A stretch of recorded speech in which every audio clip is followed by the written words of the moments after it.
Hello, and welcome back, or welcome for the first time. Welcome to this repetitive welcome. It is your host of Talking Bollocks, Howard H. Smith, former lead singer of defunct UK thrash band Acid Rain. Recently put out a triple CD box set available for only £11.50 that spans their entire career and covers every song bar one that they've ever recorded. What a bargain, what a deal that is. Where can I get it? I can get it from Amazon, I can get it from pretty much most websites. Check it out. That's the advert over. I've been doing stand-up for the last 15 years. You can check me out on Facebook, on Twitter. It's Keith Platt, Professional Yorkshireman.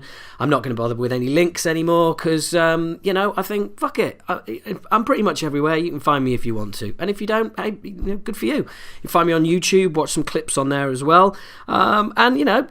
Twitter, tweet me, tell me how shit or good you think I am. Whatever. There we go. There's my ego out of the way. Early doors. So, you might be wondering why I sound even more like a twat than usual. I am, like no doubt, like a lot of you out there, I am suffering from a bastard cold. I really am. I'm not going to go into details of how I'm doing this podcast at the moment, but suffice to say, I've been locked in house for the last 3 days, and I tried to. I got as far as central London this morning, turned around and came back. I was just I looked like I'd had a shower. Anyway, sweating like a blind lesbian in a fish shop. I was sweating a lot. No offense, any lesbians listening. Love you. Heavy duty boots. They're cool. So there we go. Apologies, don't mean to offend any lesbians listening, or any non-lesbians for that matter. So if you are or are not a lesbian, my apologies for everything so far. Right, okay. If this is your first time listening, this is the kind of deranged shit that usual listeners are used to by now. I hope you're used to it. You're tuning in. How fucking old am I? You're downloading. You are streaming in fucking record numbers. Isn't that phrase great? Record numbers. Well, of course they're record numbers because there's records began in January for this podcast. So unless things were dropping off already, then which would mean this was shit, and hopefully it isn't. Then yeah. Obviously, they're going to be record numbers. Seriously, everybody listening, we're picking up now. It's up to about 1,500 new subscribers per podcast. We're over the 8,000 barrier. We're going to be hitting 10,000 soon. This is fucking nuts. This is mental. I never, ever saw this coming. I really didn't. So thank you, each and every single one of you. Every single one of you that's listening now, even you. Yes, you. I mean you. I'm talking to you. Every single one of you is to thank for that, and or to blame, depending on which way you look at it. You are enabling my massive ego. Well, like you wouldn't understand, but seriously, thank you. It's awesome, and I genuinely do feel like we've got something here. We've got something going. Everybody I've been talking to, the feedback has been phenomenal. It's been tremendous. Like I said, we're really gonna know we're getting somewhere when we get some haters, because we ain't got any haters yet. It's all been positive stuff. So if you're listening to this and you do think, fucking hell, you do go on, this is shit, I only tune in for the interviews, and your interviews aren't all, if you got some hate for us, me, then feel free, please, because it's just been all good feedback, and I'm really, I don't get me wrong, I'm really thankful for that. I'm not rubbishing feedback and positive feedback. I'm not at all. I love it. You can stroke my cock as much as you like, guys. Can't see any lesbians doing that, but never mind. Seriously, thank you very much. I do appreciate it. And I've got a quick list of thanks here. I'd like to thank Joe at Brutalism. Thank you very much, Joe, for your support. It's Joe Denby. He's been really cool. We did an interview which is going out in the magazine. The review of the Apple Core Archives, 4 out of 5, I might add, is also on brutalism.com. Uber Rock, they've done. There's an interview there where you can hear the latest on the Acid Rain reformation. Are there plans? Are there not? You have got to go to Uber Rock and check out my interview with them to get the latest, or you can go to the Acid Rain Facebook page, which is facebook.com/acidrain/ /Acid Rain Thrash. You can find Acid Rain on Twitter. You can find Talking Bollocks on Twitter. You can find Talking Bollocks on YouTube. You can find Talking Bollocks on Facebook. There's going to be a lot of links from today's show. I'm going to make sure they all go up on Facebook. So you've got absolutely no excuse for not checking some of this cool shit out and, you know, benefiting from everything that's going on. I've even revamped a competition for you guys. Yes. For new listeners, we decided quite earlier on that that, you know, you guys weren't interested in competitions and shit like that. All you were interested in is basically a good podcast, and you couldn't really give a toss about, you know, prizes and things like that. And that's fine. That is absolutely cool as fuck. But I have got a cool Suicide Watch competition coming up. You can win a free copy of Suicide Watch's new EP, The Alienation Zone, which is very cool. Features a guest appearance by one of the greatest thrash metal singers ever to walk the earth. Yeah, that's me. Yeah, I mean, come on. Who else is ever going to say that? No one. It's not true. That's why it's not going to be said. So, but anyway, look, I'll be playing a track from that later on as well.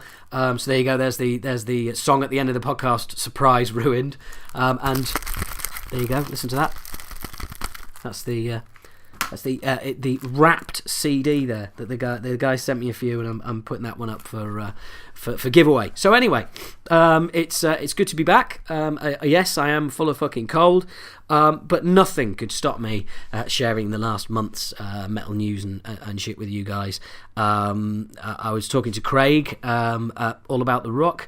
As we all know, this is the All About the Rock podcast. Get down to allabouttherock.co.uk where you can listen to the podcast. Awesome website, check it out. Some great interviews, some cool exclusives on the way, always up to date with the news.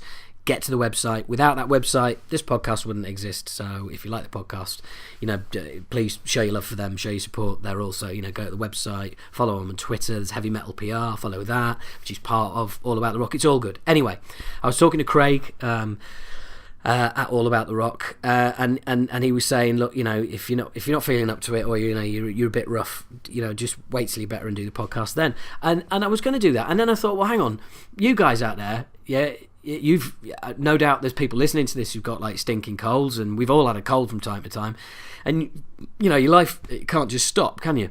I mean, I'm lucky enough to be self-employed, so I asked me if I could have some time off because I'm ill, and I was quite convinced I was ill, so I said yes. But look, I know a lot of you listening, you know, you don't have that luxury, and you've got, and yes, we all get sick pay, but we also know that there's some jobs where, you know, basically time off for being ill is frowned upon, and you can't afford to do that. So I thought, well, you know, if you guys don't have that option, then I shouldn't be pussying out. So that's why you're getting this new. Full of cold me. That was fucking horrible. Sorry. So anyway, that's enough about my pathetic health right now. Let's move on. Some interesting news from the last month. We've got two new Slipknot songs. One which I thought was pretty cool, which was the negative one, which is quite clearly about Joey Jordison. And then we had the not so cool one that reminded me of the last album, which was The Devil and I. And look, I'm unashamedly a Slipknot fan, and I've got no time for people who say, well, I have got time for them because I'll argue with you, but I don't believe Slipknot to be new metal. New metal is primarily what I'd say the difference between new metal and proper metal is in new metal there's no riffs. The riffs are primarily rhythm, and Pantera are to blame for that, by the way. They started it, so, you know, don't give me all that. You just heard a Facebook notification, by the way. I've got to keep Facebook open because I've got to use some details later or something, so my apologies for the beep beep. And don't worry, don't think you've got a notification. If you hear it, it's me, so apologies to everybody who just checked their phones while they were listening. But anyway, back to Slipknot. Yeah, pretty cool songs. And as I was saying, like, you know, the difference new metal and metal for me is oh, fuck off. Fucking Facebook again. The thing that does my head in about kind of new metal and the difference is basically if you're new metal, you don't have riffs, yeah, and Slipknot have got riffs aplenty. That's just my that's just my interpretation. We're all entitled to our own interpretations, but Pantera did start it with vulgar display of power. Dun dun dun dun dun dun dun dun. It's that. There's no fucking riff. It's just a rhythm. Dimebag, bless his soul. That was fucking just pure rhythm. And he was a bit of a contrarian Dimebag, because he was like, you had all those bluesy country kind of licks, and yet some of his riffing it just wasn't riffs, it was rhythm. So anyway, that's where I'm at. I love Slipknot. I think the first album is just fucking phenomenal. It's one of the greatest debut albums ever. But the last album was just too much like fucking Stone Sour for me. Stone Knot, or Slip Sour, whatever you want to call it. It was just too much, and The Devil and I is leaning towards that. And I've got to be honest, I'm really, really had a belly full of the Paul Gray thing. I mean, the guy is, the guy is dead, and I am not disrespecting that in any way. But he wasn't a legend, okay? Not bearing in mind we've lost, we've lost Ronnie Dio, we've lost Dimebag, we've lost fuck it, here's genuine legends for me, very close to my heart, Robin Williams, and even closer, well, not even closer, but just as close to my heart, Joan Rivers. Two phenomenal talents. Now, I'm not saying that people's talent should equate to how long they're remembered. I mean, let's face it, Jesus is still remembered, and all he did was feed a few people with a fucking loaf and some fish, and he seems to be popular. Fuck knows why. So I'm not comparing. Fucking, I'm going to hell for that bit. I'm not comparing talent with how long ago you should be remembered. I've just had a bit of a belly full. I mean, where was all the, Paul's the most important member in the band, Paul's the main songwriter, Paul is super fucking incredible human being, when he was alive? I don't remember reading any of that. I'm not saying it's not true, but I think it's a classic case of the guy not getting his due until he dies. Maybe a little harsh, maybe spot on, maybe I'm talking out my arse. I don't fucking know. It's just what I think, and that's I'm just laying it out there. So and now they've just come out with the drummer, who they still haven't named, and that winds me up because it's purely a publicity stunt. It's purely to keep the people chatting. They haven't named the drummer. They haven't named the bass player. They've now come out and said that they've designed a mask that the bass player and the drummer are going to wear, because it's a really sensitive issue. No, it fucking isn't, guys. We couldn't give a fuck, eh? Put a fucking do a Guns N' Roses bucket head. Put a KFC bucket on their fucking heads.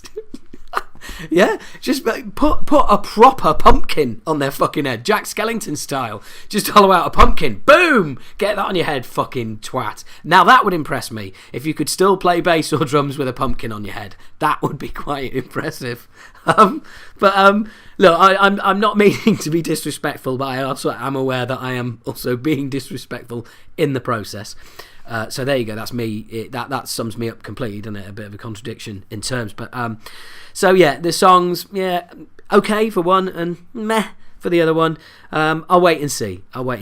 The other news, which just fucking gets my musical dick hard: new Faith No More album. Oh my god! Never thought we'd see the day, did we? Hey, I mean, one thing's for sure. One thing is absolutely for sure. None of us have got a fucking clue what it will sound like. There's one thing about that band is you just never know what to expect, including live. I mean, I was at the very first show they did when they came back. Believe it or not, I know I managed to get in. I got in on the guest list. How'd you do that, Howard? This is really embarrassing, actually. I got in on the guest list of the Daily Mail Online, and I wrote a review of that gig for the Daily Mail. Now, for those of you outside the UK who aren't sure what the Daily Mail is, it's a shit fucking newspaper over here. Basically, mostly known for they were a bunch of Hitler sympathisers. The Daily Mail. The Daily Mail actually kind of came out and said that Hitler wasn't too bad until he really kicked off. But we like to remind them that. So basically, but yeah, dailymail.co.uk is one of the biggest news sites in the world. Actually, I think it's second only to the New York Times. But anyway. They did something good. They got me in for free to the Faith No More show. And what I remember about that is that, 3, 4, 5 songs in, it was just fucking amazing. I mean, it was just like, it was hit after hit. The crowd was singing along. It was just such a buzz. It was awesome. And then Faith No More do what Faith No More do. You know, a 10-minute fucking jam, some obscure B-sides, Patton sat on the monitors, screaming, doing his thing that he does, you know. And it was kind of like, wow, you know, when they were awesome when they came out, and then they do those things and you think, yeah, not so much. And then they'll, like, you know, reel off another fucking 5 classics that, you know, make you want to fucking jump up and rip your heart out. So it's always a roller coaster with those guys. All I can say is it's just fucking purely positive to have them back, and a band of that size just doing what the fuck they want. It's great. I'm really looking forward to it. And I did personally want to mention Robin Williams and Joan Rivers. Robin Williams was one of my biggest influences to go into stand-up. He did the Royal Variety performance in 85 or 86. I'm not sure which it is, and I'm not sure if it's on YouTube. I haven't looked at it. The reason I haven't is because I can fucking remember it. I am 44 years old. Yeah, fuck you. 44. Okay, I never thought I'd make it this far, so fuck you. But I'm 44 years old, and I still remember his set from, you know, 85, 86 when I was 16. That's how fucking good it was. That's what an impression it made on me. What a phenomenal force of nature. It's such a sad situation as well. The way that it all happened, that he committed suicide, that he was suffering from depression and had been for many years. It's just horrible. And just a complete legend, and I wanted to just sort of pay my respects. And I know it's not necessarily metal or anything like that, but it's close to my heart. And you know, this, you know, like it or not, this podcast is all about me, because I'm the guy here. And thanks for tuning in. There I go again. A sign that I am 44. I sound like 44 fucking 100. You know, and I just wanted to say that. Oh, there you go. Proof that I am full of shit. Excuse me, guys.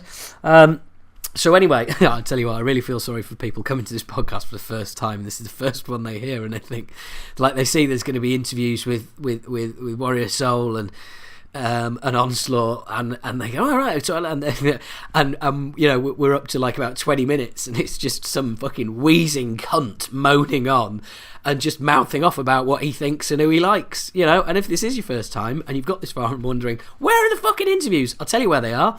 Coming up after I've fucking finished. How'd you like them apples? Oh dear. Anyway, sorry. I'm really fucking about here.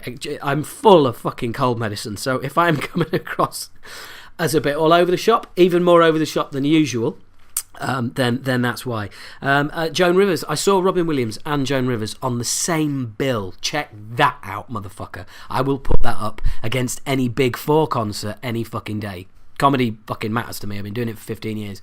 Those two guys on the same bill. I mean, it was awesome. Who else was on that bill, I hear you ask? John Cleese was on that bill as well. Rowan Atkinson. What? Rowan Atkinson was on it as well? Yeah, totally. Awesome night. Amazing. And both just a savage loss to the comedy world. Yeah, just really sad. So anyway, moving on, let's keep it in music. The new He Is Legend album, Heavy Fruit. Now, I'm sure most of you out there will be saying, He Is Legend. Really? Is that the name of a band? Yes, it is. New album's Heavy Fruit. The previous album is It Hates You. Now, I have to at this point put a big caveat out there and say, look, if you're old school, you're probably not going to like He Is Legend. If you like Deftones, you might like He Is Legend. It is quite indie, right? Okay, and by indie I don't mean fucking, you know, Blur and Oasis jangly indie English shit. I just mean it's not what you'd call metal. But there are outstanding metal moments. It is heavy. Great vocalist. Love the singer. He's got an absolutely great voice. He really has. It's certainly worth checking out. I'm really enjoying the album. It's quite hard to get into. It's up and down, but if you fancy something different and something off the beaten track, and you know, if you are the kind of person who's open-minded, then I certainly think it's worth checking out He Is Legend. Maybe start with It Hates You and move on to the new album Heavy Fruit after that. Now, If you are old school and you don't like Slipknot and stuff like that, well, guess what? There's a band out there called King 810, King 810, and they are your new worst fucking band ever. As I've said, I like Slipknot. I'm open-minded. I'm a Korn fan. I was there. Okay, I even like Limp Bizkit. Okay, yeah, hands up. Admittedly, if my opinion is now ruled out in your eyes, fine, whatever. Everyone's got to have a guilty pleasure. But King 810, do me a fucking favour. The album's called Memoirs of a Murder. Unfortunately, it isn't the murder of the main man in the band. Basically, what you've got here is the press have gone mental over it. The singers, they're from Flint, Michigan, Detroit. They're gangsters. They've got scars all over their bodies. Basically, the whole album is this guy going on about how much death he's seen, how many bodies he's seen drop. And he's going to like, if you saw a body drop, you wouldn't know what the fuck to do. And that's like, yes, actually, that's right. I wouldn't know what to do because I haven't seen a body drop. What the fuck is wrong with that, dickhead? Hey? Oh, I got lots of friends in here and they got no problem with killing you. Really? What nice friends you have. What classy fucking guys you hang out with, you fucking dick. I'm not quite sure what the point of the album is. All it is, it just goes on and on and on about how fucking hard he is, how much death he's seen, and the vocals are so loud in the mix. It's so overproduced. And the amazing thing is that when you peel all the lyrics away and you peel the vocals away and the story and everything else, what you're left with is one of the most generic pieces of shitty new metal I have heard in a decade. It is so underwhelming. It is fucking ball-achingly underwhelming. But seriously, put it on, have a listen. It's basically a vocalist who's just told a load of guys to just play some stuff. Okay, you just play some stuff. I've got this. I got this. I got this. Yeah, I'll just do my thing over this, right? And I'll give you a nod when to stop. Absolute garbage. So, if you're a fan of shit, King 8-1 is for you, big time. So anyway, what else has been going on? I just wanted to, I've got a particular fucking problem with people who wear festival wristbands for months after they've been to the festival. You know, seriously, all you're doing there, is trying to display how cool you are on your wrist. Look at the shit I went to see that you didn't. And I have heard people say, "Oh well, no, I keep that wristband to remind me of that festival because it was brilliant. It was one of the best gigs I've ever been to." If you need a piece of fucking shitty cloth wrapped around your wrist to remind you of one of the best gigs you've ever been to, fucking hell, have you got a name tag round your other wrist so you can remember your fucking name, memory man? Seriously, if you're listening to this and you're wearing those wristbands, see the light of day, get some scissors and cut them the fuck off. Do us all a favour, you fucking poncy twat. There we go, we've just lost some listeners. But, you know, such is life. I've come up with an idea. I'm not sure how good this is, right? But this is for us. This is for the Talking Bollocks community. This is for us, guys, okay? What I want you to do, and what I'd like you to do, please do or don't, it's entirely up to you. Next time you're at a metal gig, okay, or any gig, fuck that metal, yeah. Next time you're at any gig, right, at some point, right, I want you to shout at the top of your voice, bollocks, you know, bollocks, like that. There's just a quick example. I don't know why I did that. You know how I shout. But right, I just want you to shout bollocks, right? Now, if there is a Talking Bollocks listener in that gig, if you hear someone shout bollocks, right, you have to shout bollocks back, right? Top of your voice, bollocks back. If you're in a gig and you hear bollocks and you hear bollocks back, yeah, you have got to shout Talking Bollocks, right? And there you go. The triumvirate is complete. Now, there is absolutely no reason to do this. It's just a laugh, all right? I just think it's fucking stupid, basically, and that's essentially what I do for a living, being stupid. So, but in all seriousness, if you go to a gig and you do that, if someone shouts bollocks back, I would love to know. Tweet us, Facebookers, whatever, you know where we're at. You can find us. You see the flaming mic, there it is. Look up Talking Bollocks, look up Talking Bollocks podcast. You'll find us on fucking any site, wherever. But that would be so cool. That would be just dead funny.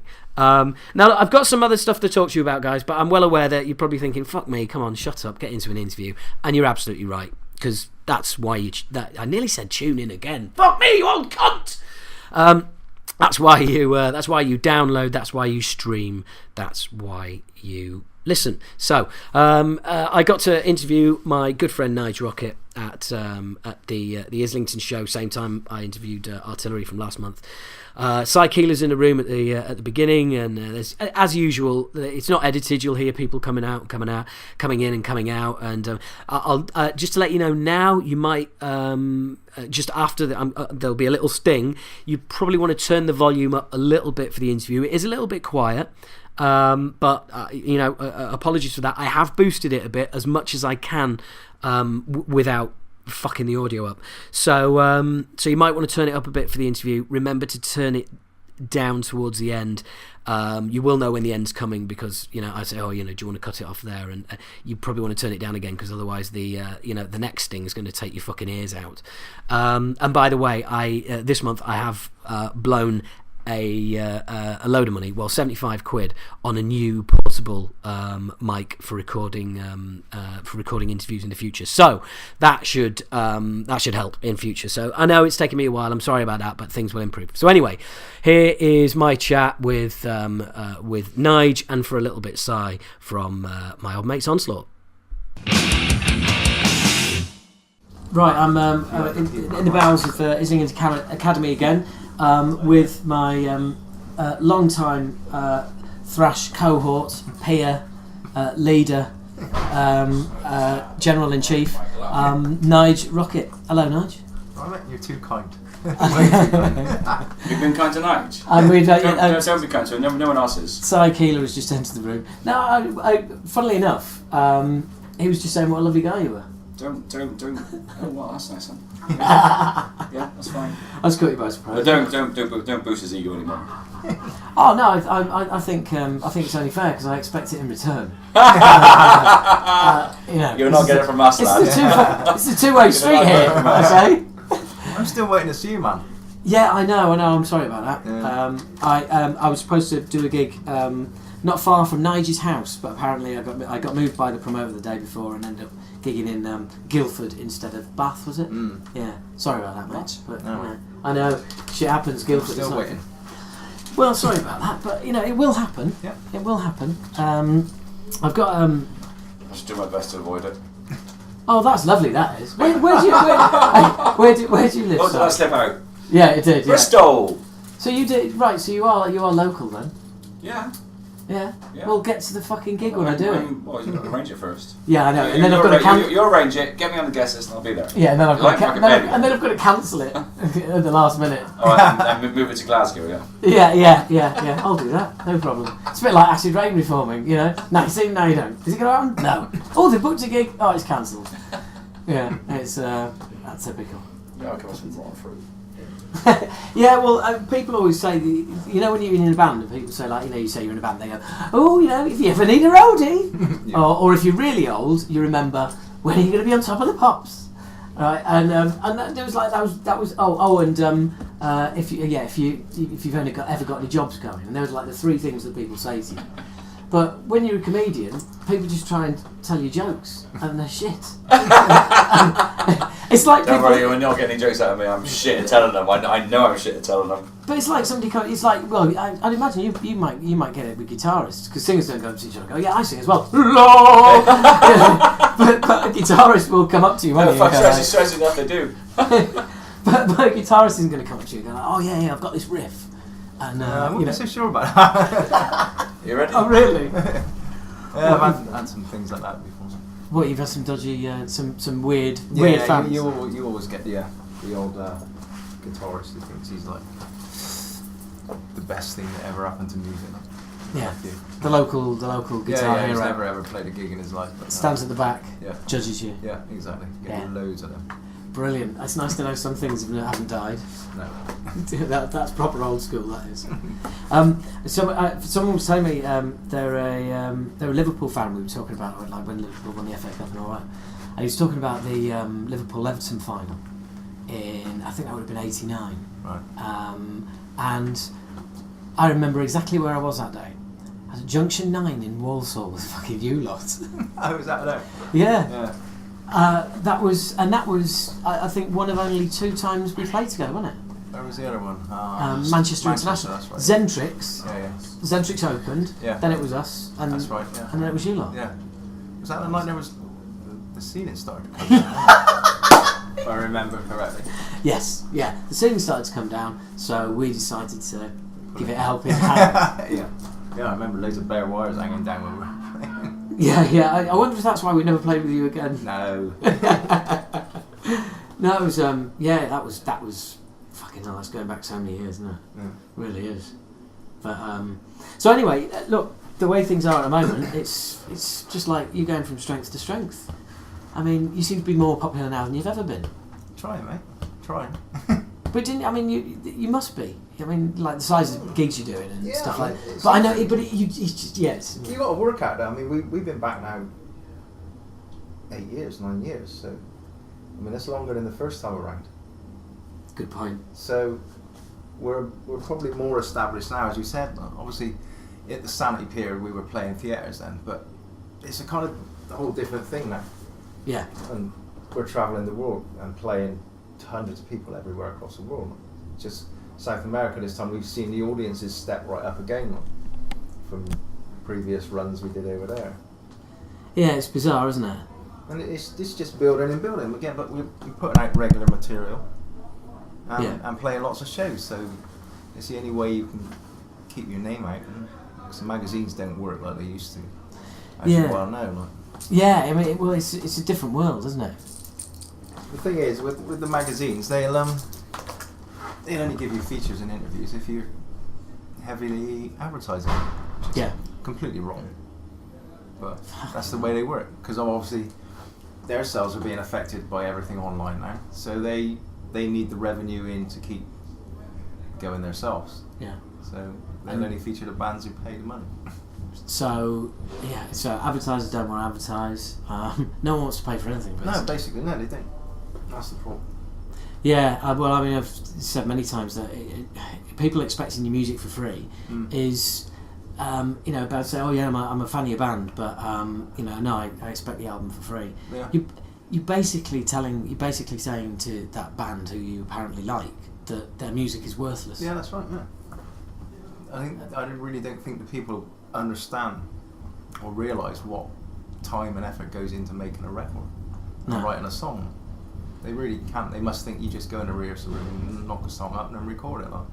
Yeah, and it's the thing is it's a kind of if you don't address it, we don't find some way of people actually being able to make a living out of it. Yeah. It is just going to become live performances. Certainly become a thing of the past. That's getting tougher as well, because the promoters now are starting to realise that bands are relying on playing live, so they're taking advantage themselves. Yeah, I've heard stories of playing big festivals and just the like minuscule sort of fees that they pay, and basically say to, well, do you want to play in front of 100,000 people or not? Yeah, exactly. Because they hold all the aces, so fuck you. I mean, I heard something really bad yesterday. That some festivals now are charging bands to play on the main stage. It's like, whatever next? Well, it's conning the fans in a way, because if you get some band who's got rich parents, for example, like, oh, we'll pay 10 grand to play on the main stage. Does anybody really want to see them? Yeah. Maybe they do, maybe they don't, but they haven't earned that place on that stage yet. Yeah. It's really wrong. And then it just doesn't make any sense, because it's just not a business model anymore. No. What? Can I butt in a second? Yeah, of course you can. Did you put Jay on the guest list? Oh, no. Can you? This is Simon. Where is the guest list? At the desk.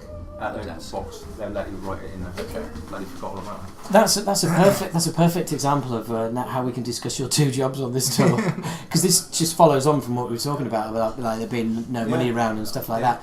So and you're tour managing and playing guitar in the band. I mean, that's fucking, for people listening who just imagine, right?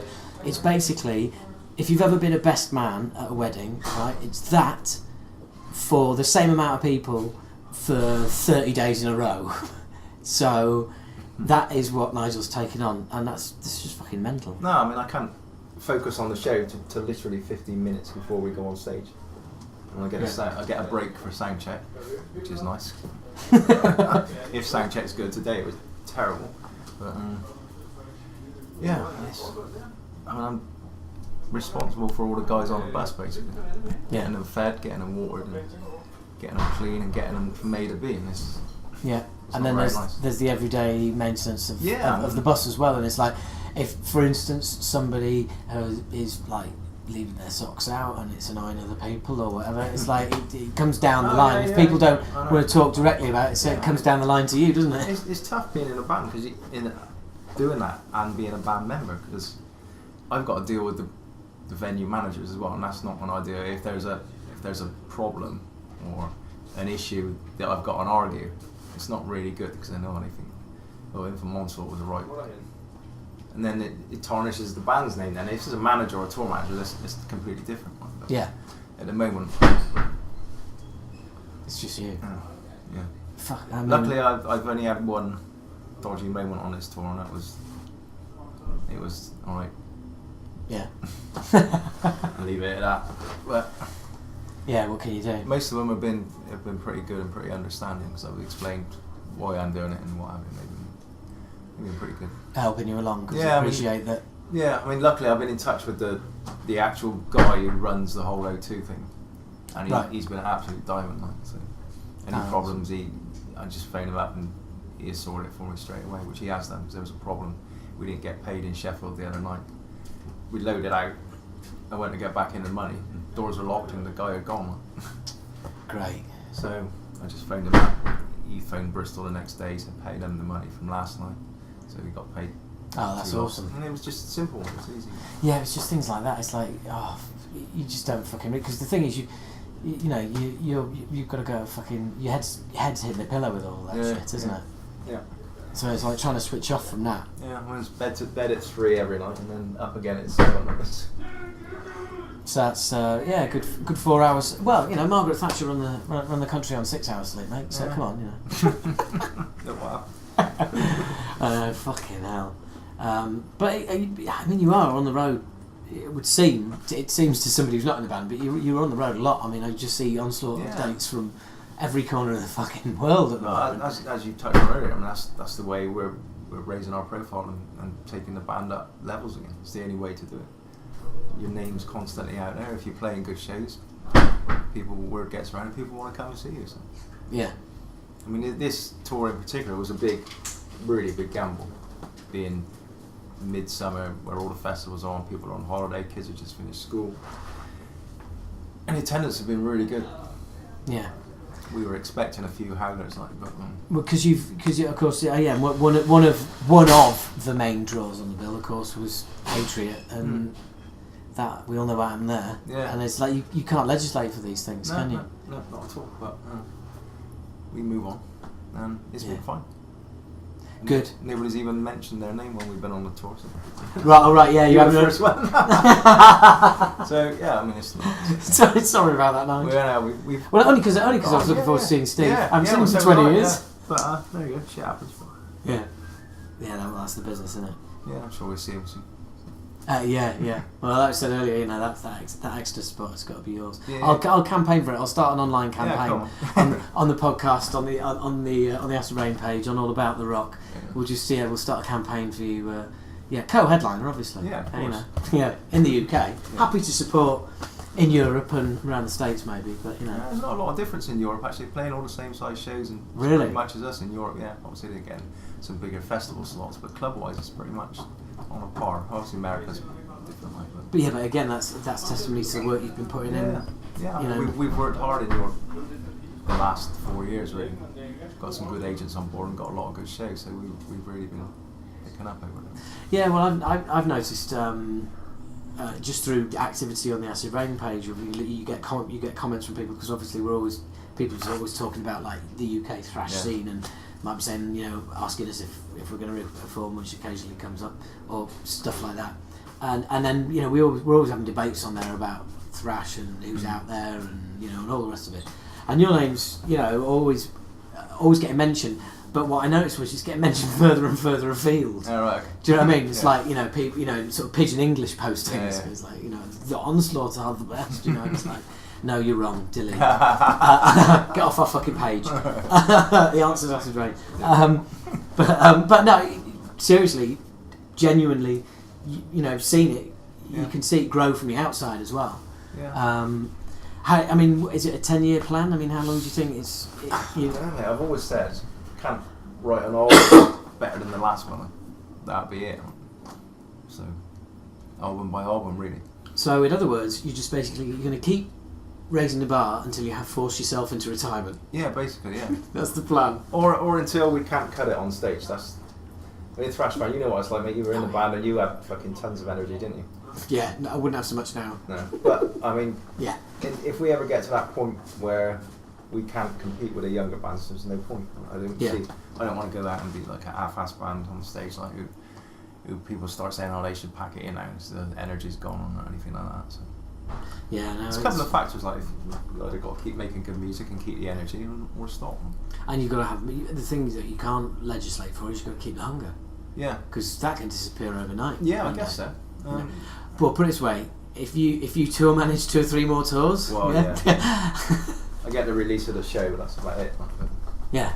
Well, you said earlier, that your hour and a half off a night is when you're on stage. Yeah. And it's like, I'm going to take a bit of time. I'm not going to load out tonight, because usually we're loading out as well, and that's like. So you haven't got a big. So you've got house crew. Do you bring your own crew, or are you crewing yourselves? We've got one crew guy basically. Right. The lighting guys are basically chipping in with everything. We've got 2 lighting guys with us, and the Indian guys, Demonic Resurrection, are fucking amazing.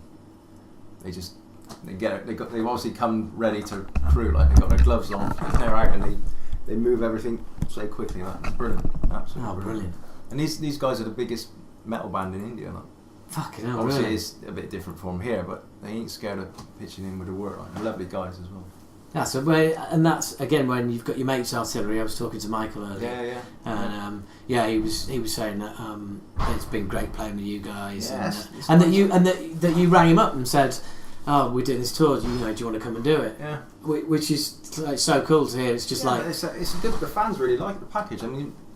Miles apart in terms of the style of music we play. Obviously, both thrash, but different ends of the thrash scale. Completely, and the fans like it because you get 2 radically different bands. It's not like going to see only 2 bands that sound 2 Bay Area bands together or something. You're going to get pretty much the same thing, aren't you? But it's 2 ends of the spectrum, like you said.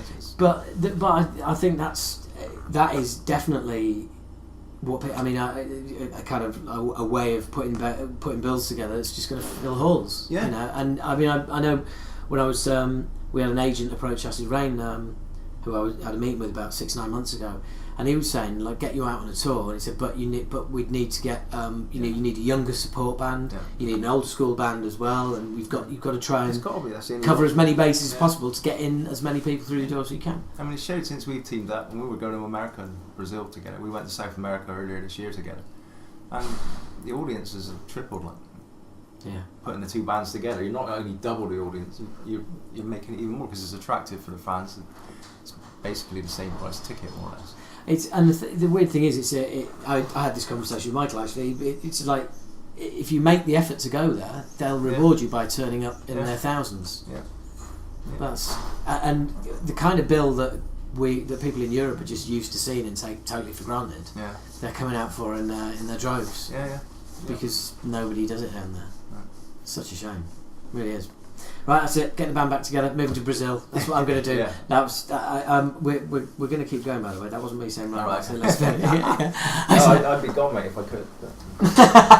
Colombia, I'd be there. Yeah. Go and live there. It's an amazing place. Yeah, I've just been watching documentaries on Brazil since the World Cup, and it just looks an amazing place. Yeah, but fucking insane at the same time. Rio. A lot of it's hyped again. Same as Colombia. Everybody thinks Colombia is the most dangerous place in the world with all these mad, crazy blokes with guns and drugs everywhere. And it is. Yeah, no. Oh, really? No. They're there, aren't they? But I mean, it's just a normal, nice place. Like. Well, I watched one or two sensationalist documentaries, but it's all one saying about the favelas in Rio. The biggest one is there's 350,000 people live in the favela, in the slum. That's one part of town, and it is literally houses, built like cages. It's incredible when you see them. It's unbelievable. It must be fucking. I mean, I'm just seeing it on the telly. It's amazing. They're built on mountains that are like that. Some of them, God knows how they stay there. It's incredible. And it's like, well, yeah, how do you police that? Well, Badly. They police it themselves, don't they? Just don't go in there after time. So when were you down there? We've been to Brazil 3 times now. South America. This will be our 4th South American tour when we go December. That is spreading the word. Yeah, last January, February we were there this year. Last time we went to Peru, Bolivia, Colombia. Yeah. A few other places. It was nice. So, ever thought of taking the Insanity Days on tour as a support band? Yeah, fly them over to Ukraine.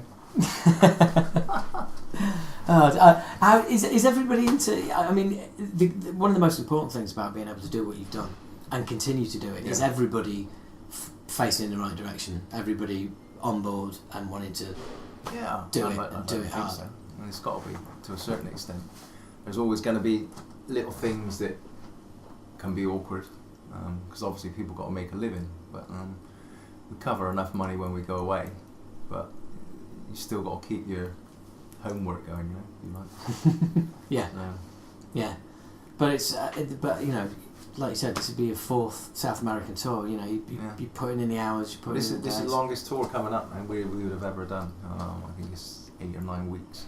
Shit, that is a fucking proper tour. That is the kind of tour that you read about someone else doing. Yeah. So it's gonna be tough, but. So that's the whole of the States and South America. Yeah. And I think we're doing about 10 shows in Canada as well. Are you headlining? Yeah. How fucking cool is that? Very. Yeah. That's artillery. But I mean that is fucking cool, isn't it? That is just. The guys got the tour really quick. The album's gone. Say what, we were in the CMJ charts, which is the college radio charts, which is massive in America. We're in the top 10 of all the music in CMJ for 4 weeks. Fuck. That is. We were actually outselling the Black Album for 4 weeks, which still sells massively for some reason. I don't know what. Yeah. But we outsold that for 4 weeks in the States, which was. So for 4 weeks, you were bigger than Metallica. Yeah. one album. So Glastonbury next year, then, yeah. I wouldn't say no. Yeah, I'm sure they're about to ask. I think they'll try and put more metal on after that. I think they'll stick the odd band in. They're not going to put big ones on, but I think they might sneak a few on the smaller stages somewhere. Yeah, well, I think when they, I think firstly, the amount of shit Metallica have taken for doing it is just pathetic. It's just like it's got their name everywhere again. Hasn't it? Oh yeah, but I just think, metal is giving them shit for doing it. Do you know what I mean? It's just like, exactly. So do you see? It was fucking awful. They were an embarrassment. They were headlining Glastonbury, and you were sat in your front room fucking watching it. Exactly. So who's the winner here? Yeah.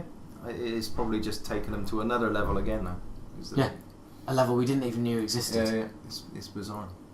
It is, and depressingly so, because fuck knows where the next amazing magical act like that's coming from. There isn't one, is there? There never will be. No, I don't think so. It's not possible anymore. No. There's quite simply no money in it. It's not. Not a sustainable business model. No. Is the phrase the bank manager would tell you when you go in for another loan. That's what they've been. They've been the best marketing machine ever in music, metal music. Yeah. But like I said, they're in the money for these people now to spend that time and money in the marketing because it's not there for them to regain it back. Yeah. Well, it's just the music industry is one of the industries. A lot have been impacted by the internet, but none more than the music industry, which basically saw its main revenue stream virtually disappear. Yeah. It's their own fault. And no industry can take that. Well, the irony is that the labels could have bought Napster and done it themselves. Yeah. And the reason they didn't buy Napster was that they thought that why would we buy that? Because by doing that, it'll reduce our margin. And funnily enough, all these years later, where's your fucking margin now? Yeah. If somebody had the foresight back then to go... Yeah, surprising they didn't see it coming, really. Well, because it was a lot of middle-aged men in office blocks, people who knew what was going on down on the street, no one gets listened to. Yeah. And it's just decisions made by rich old businessmen on golf courses about whether they should buy Napster or not. You know, give me a fucking break. Yeah, that's a good point. It's, the death of the music business. Not long, mate. Not far off. Right, yeah, definitely. I can see you're getting a little bit antsy. Do you want to get cracking, mate? All right. Well, look, I really appreciate your time. It's been awesome, and I won't cancel. Well, I didn't cancel. I just got moved to a different town. Yeah. But we will we'll hook up when I excellent. And maybe if Acid Rain ever get back together, we'll join you on a tour. Well, definitely. Be a laugh. That's why Jeff was saying. Ask H. I said, oh, look, I know they're not back together yet, so there's no point. But watch this space. It's nice to know the invitation's always there. Definitely. Cool. It will be a pleasure. Nice one. All right, mate. Cheers, Steve. Take care. See you later. So there you go. That was my interview with Nige. Really cool to see them as it always is. Really good catching up. And as you heard there, you know, it's a hard fucking life on the road. Believe you and me. And Nige was just fucking putting in so much work on that tour. It's unbelievable. And Cy and Jeff and all the guys. I mean, they're just you know, thoroughly really cool guys. And it was just funny at the end there saying like, oh, you know, if we ever get back together, we'll play with you. And like Nige's face just sort of lit up and we're like, oh yeah, you know, that'd be awesome. And who knows? Maybe one day that'll happen. Who can say? So anyway, moving on. There was I've got a point to raise about iTunes. If you're listening to this through iTunes, if you subscribe via iTunes, Richard Austin tweeted us this month. He was having problems with the podcast. I have to tell you, if you have problems downloading any episodes of the podcast, and if they come down and it's not the right one, or for some reason it won't download, the bad news is that Apple are cunts. There is a known fault in iTunes with podcasts, and this happens. And Richard wasn't the first person. He's not the first person to get in touch. I'm sure he won't be the last. But I just wanted to give you all a heads up in case you didn't know that Apple are cunts. But the other heads up I wanted to give you was that if you go to the Apple forums and look for a fix, that's no problem. Or you can tweet me and I will retweet you to Craig of All About the Rock. If you tweet All About the Rock, I think Craig has a link there that he can send you that will take you straight. It's a pain in the arse, by the way. It's not a simple fix. I mean, it really is almost like, you know, fucking starting all over again with this particular podcast. But unfortunately, they know about it. They haven't fixed it. Fancy that. Apple having a known fault and not fixing it. Yeah, what a sack of shit that company is. Oh, and the iPhone 6 and the iPhone 6 Plus, pile of shit. Wow, so far behind phones that are already out. It's unbelievable. It's unfucking believable. They've been waiting all this time to release a new phone, and half the shit that most premium smartphones have, it doesn't have. Absolute load of cock. But anyway, that was, you know, that's not really relevant. Welcome to tuning in to Talking Bollocks. Here we like to criticise technology and gadgets. Not really, but that, you know how I hate Apple. That just fucking came from the heart. So, you know, sorry about that. But I did want to mention that fault in iTunes. Moving straight on from shit products to shit products. Looking at getting some Talking Bollocks t-shirts done. Not sure if this is a good idea. Not sure if you guys actually give a shit or would, you know, certainly whether you'd wear one is one question. Whether you'd buy one, that's another question altogether. If any of you were interested in the least in Talking Bollocks t-shirts, will you give me a shout? Purely just to let me know if it's a thing. I might just keep them and not even sell them and just bung them out free occasionally when someone sends in a cool tweet or a cool Facebook post or something like that. I honestly don't know. I'm kind of, I'm asking the Talking Bollocks community, the Bollockers, as you were once known, and you can be called that again. I don't know.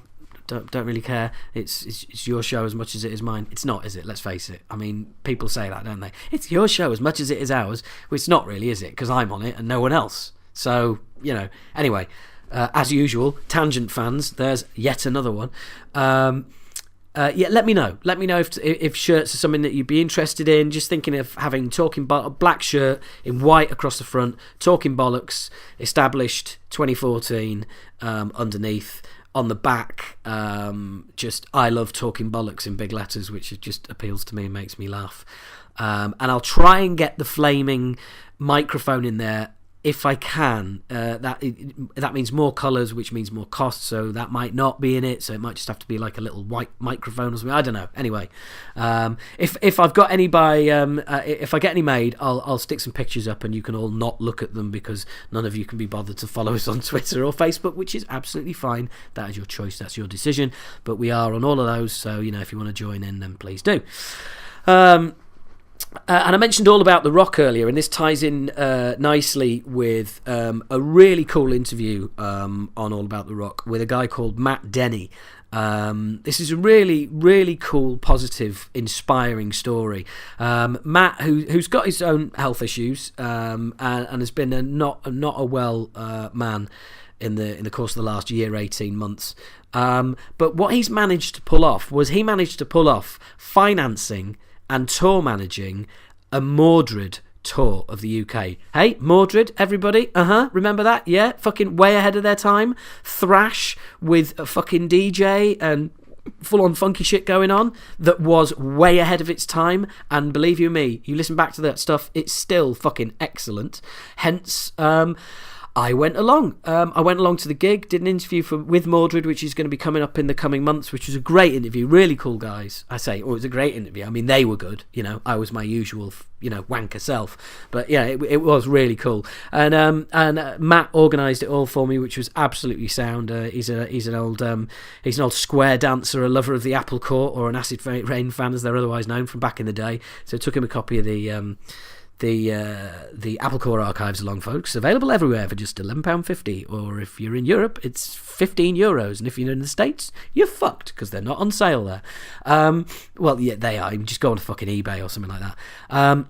But anyway, yeah, I met Matt and he sorted it all out for me, and it's a great story. He literally, a big fan of Mordred, chatting with his mate one night, and they said, well, let's get in touch. So they'd seen on Facebook they could get in touch, got in touch with him, said, do you want to come back to the UK? They said, what would it take? And they said money, and they said, right, let's try and get some money together. Fast forward 12 months, a bit of crowdfunding, a cool some cool promotion, and it happened. And what a gig. Absolutely superb. I'm not going to go on about it too much here because there's going to be an episode where obviously I do the Mordred interview, but it was rocking. It was my favourite gig of the year so far. To see a bunch of old guys like a bunch of guys my age, just going back and just turning back the years, man. Turning back the years. It was fucking awesome. It really was. And it's a really cool interview with Matt. It's really worth a read over on All About the Rock, and catch up with Mordred if you can. There's a new single, The Baroness, that's out for free download.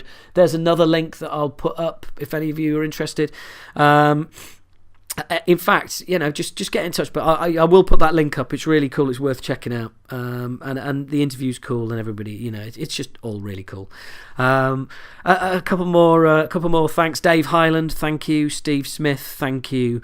Jacob of Jake's Inferno, thank you. You three guys, you know why I'm thanking you. Thank you very much for your support, for your feedback.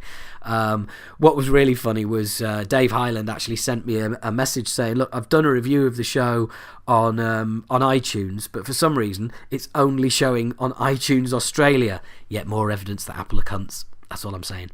And so he says, I'm not sure if you fucking give a shit, but here's the review I wrote. So thank you very much, Dave. I do appreciate it. And I think I might actually have to stop going on about you guys not reviewing it and not giving it, however many stars you think is appropriate on iTunes, because I've looked at other podcasts and I think most other podcasts are only getting a maximum of 3 reviews. I'm not sure if they're deliberately restricted. I mean, when you got cunts like Apple running the show, it's bound to happen.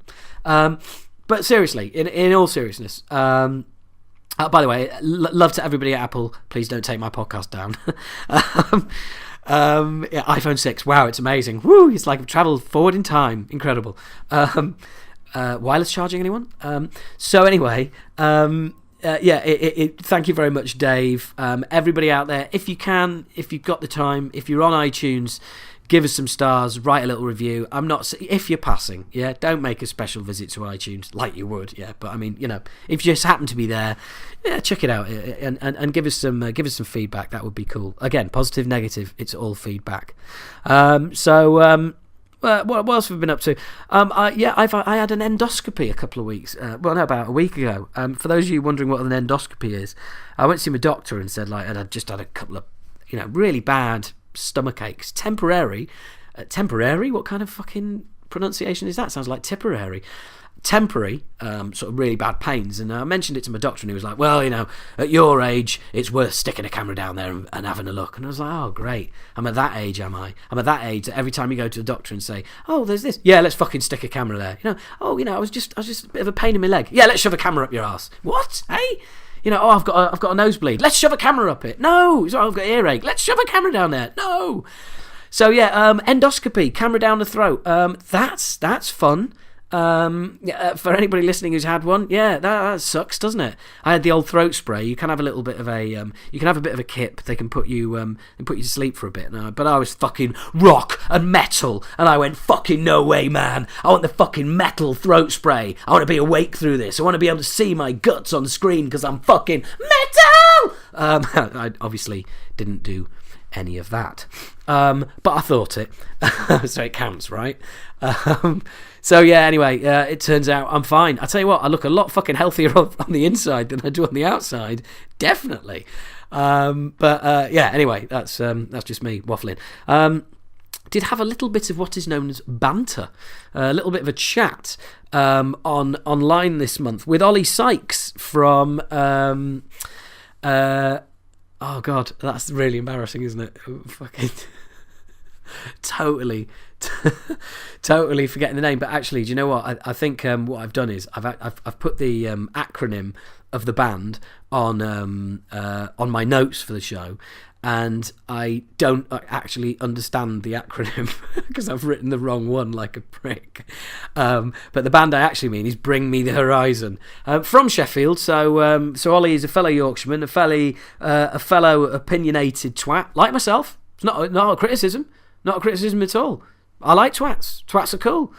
Fucking 8,000 people subscribing into listening to this twat every month. So, thank you. Wow, I managed not to say tuning in. Nice going, Howard. We had a little, we're just knocking about, having a little bit of a chat over a forum. Never actually got round to talking about the podcast. Or he doesn't know who I am because I was under a pseudonym that I use, and I'm not telling you what that is because that's the one I use to really fucking stir shit up. But anyway, cool guy, and loudmouth twat like myself. It's nice to see him keeping the tradition of loudmouth twats fronting bands from Yorkshire, although comparing Acid Rain with Bring Me the Horizon is a bit like comparing I don't know, let's say who's a really small band. Well, no, it's a bit like comparing Acid Rain with fucking Rush or something. Well, no, Bring Me the Horizon aren't that big, but let's face it, basically Bring Me the Horizon, very successful band. Acid Rain, not so much, certainly not anymore. I've been having an interesting discussion with Owen Fitzgerald on the YouTube page. So you can always shout at me on YouTube if you want. And he was basically saying that I won't say go too much into the discussion we were having, but basically he gave a band his honest opinion of their latest album and a particular performance on it, and that it wasn't as good as the previous album, and basically that the band were none too sort of complimentary back, and he was complaining, basically saying, well, fucking hell, you should take the rough with the smooth, do you just like arse kisses or whatever? But the thing is, it's a difficult one, because this band, right, they've put loads of albums out, but basically they're not making any money being in a band. They've all got jobs. They do it purely for the love of it, and when you do that, and people come up and give you negative shit, it's like, well, I don't know, why would you do that? Why would you do that to my face? But even more, why would you not think that I'm gonna respond to that negatively myself? I mean, you get all of that shit all the time on the internet. Everyone's got an opinion. Everybody wants to fucking have their say. If they want to slag your band off, they want to slag your band off. But just in case anyone's listening to this who, just like me, just gobs off a lot and types their opinion a lot. Sorry, guys. If you type your opinions, if you're a bit of a keyboard warrior, Owen, I'm not saying you are by any stretch of the imagination. This is not directed at you, but if you are going to get a little bit of a shock, the opinions that you type out on a computer, if you say those to a band's faces, you haven't got the luxury of it being a public forum whereby the band aren't going to come back at you hard, because everyone's going to see that and go like, oh wow, that's a bit cunty, which it is online. But face to face, if you're going to go up and say something to somebody and it's none too complimentary, or it's or whatever, don't be surprised if they come back at you. And when you haven't got the backup of the rest of the internet and that as a forum behind you, if they don't come back at you and say, hey, you're entitled to your opinion, you're a cunt and you're wrong and fuck you, but you're entitled to your opinion, don't be surprised if that happens. I'm not saying it's right, I'm not saying it's wrong, whatever. I'm just saying that ultimately, if you feel like you have the right to voice your opinion to people face to face, be prepared, and let's be honest, if you are giving your honest, genuine, heartfelt opinion, don't be surprised if they give theirs back. Okay, it's that is to be expected. Don't think that you can just give your honest opinion and somehow, because they're in a band, they have to mute their response to you, or they have to be diplomats about it. They don't have to be. They can fucking tell you exactly where to get off. It's entirely up to them, or not, as the case may be. Who knows? But anyway, moving swiftly on. Well, I don't know about swiftly. We're way deep into the depths of the podcast. And here we're now approaching very cool interview, even though I say so myself, with the one and only Kory Clarke of fucking everything. Yeah, I mean, just everything. You're going to hear about it all. I'm not going to go on and on, but you know him from Warrior Soul. There's a new Warrior Soul album coming out. We're gonna discuss that. You'll get the release date and everything else. Do go onto the net. You can find Kory on Facebook. It's facebook.com/Kory.Clarke. Clarke is got an E on the end.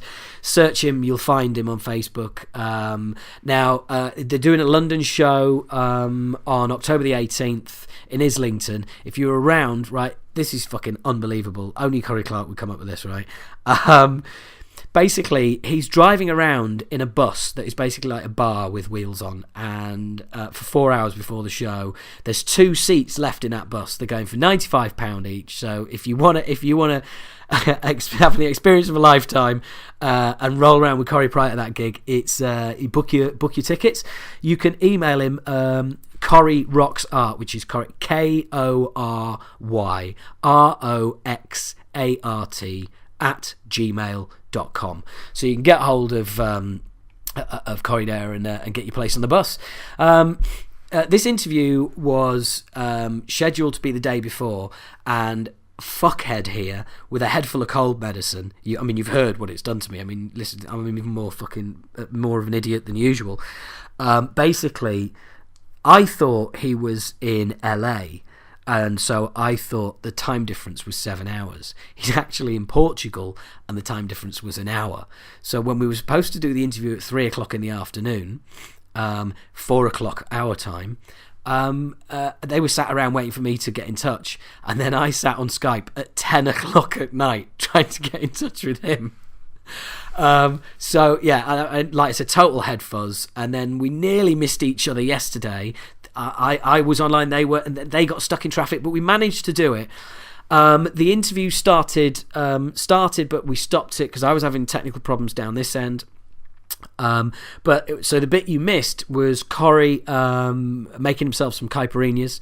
I'll put some recipes of caipirinhas. If that's what it takes for you guys to fucking interact with the show, I'll tweet you a caipirinha recipe. I will post caipirinha fucking recipes on the Facebook page if that's what it takes. You motherfuckers. Or if you want to know, just get in touch and I'll fucking tell you. You'll hear.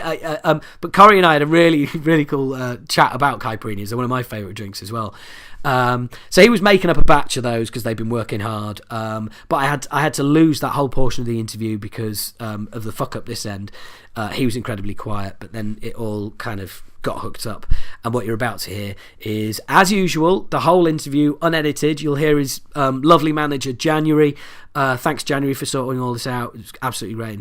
Apologies again for letting you down first time.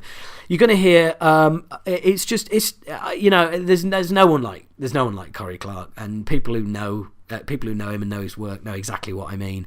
I really enjoyed it. He's a lovely guy. I'm looking forward to seeing him in Islington and hooking up. Get down to that show, guys, because it's going to be awesome. Fuck Shoveler on as well. I mean, it's just a day made in heaven for me. But as you'll hear, we a really, really good chat. We are going to mention a few things in the interview, and I will pick up on those afterwards and point you in the right direction of stuff. So anyway, here is my interview from yesterday. So I'm full of cold in the interview as well. No break from this sounding like I'm being fucking having bananas shoved up my nose, but whatever. Have a listen. This is me and Kory Clarke having a chat yesterday. The story is I was in a thrash band back in the day called Acid Rain, a UK thrash band, and when I quit that, I've been a stand-up comedian for the last 15 years. What, do you want to make money? No, otherwise I would not be a stand-up comedian. I started doing this about January last year. I decided to combine my kind of love of comedy and music, and just basically talk with people in bands that I like, people that I've always been just trying to track down interesting people to talk to, and stick it out there as a podcast. I like podcasts. I listen to a lot of them. So it's called Talking Bollocks. The idea is that we just talk a lot of bollocks. It will be edited. It's not going to have the complete sort of shambolic nature that has come across as it has so far. Well, can you hear me okay? Is everything all right? Yeah, absolutely. I've got you're wired up to a speaker, which sits next to the podcast mic. So this will actually come across. The quality will actually probably be a lot better than some interviews that I've done face to face, because it's much better quality. But those Skype bits and pieces was me fucking up. So sorry about that. Don't worry. I'm used to equipment problems, whatever. It's the nature of the beast. It is, and and the nature of many different beasts. Given that you've just branched out into hot sauce, I saw as well. Yeah, I'll sell anything with my face on it. Yeah, it's fun. It's great to have, and we love hot sauce. I really like to start selling tequila, but that's not yet. But speaking of malfunctions, I don't know if you've been to any of the latest shows that I've done in London in the last few years. Last one I went to, I've got to admit, was probably about 5 or 6 years ago. Okay, that it was the Underworld show. Yeah, I did a few Underworld shows actually. There was a kind of a string of them. Yeah, I thought so. I was coming back every year to the Underworld because it was kind of the right venue. Yeah. But then the security got so incredibly bug that I actually went into the show and they wouldn't let me in. Right, okay, so no show. My show. Yeah. I've had that before. Well, I hadn't. Fair I enough. said, look, I go, I don't know what part of Jamaica you guys are from, but I'm from Detroit, and I know when I'm getting screwed here. I go, the reason you guys are getting paid tonight is because I'm playing. So you better let me fucking down there so I can do my job. And they're like, oh, no. They talk all this crap, right? Yeah. So it got a little bit rough there for a while because, it's when you have it's so insulting to have a show, and then you can't even get into your own show because security. Give me a break.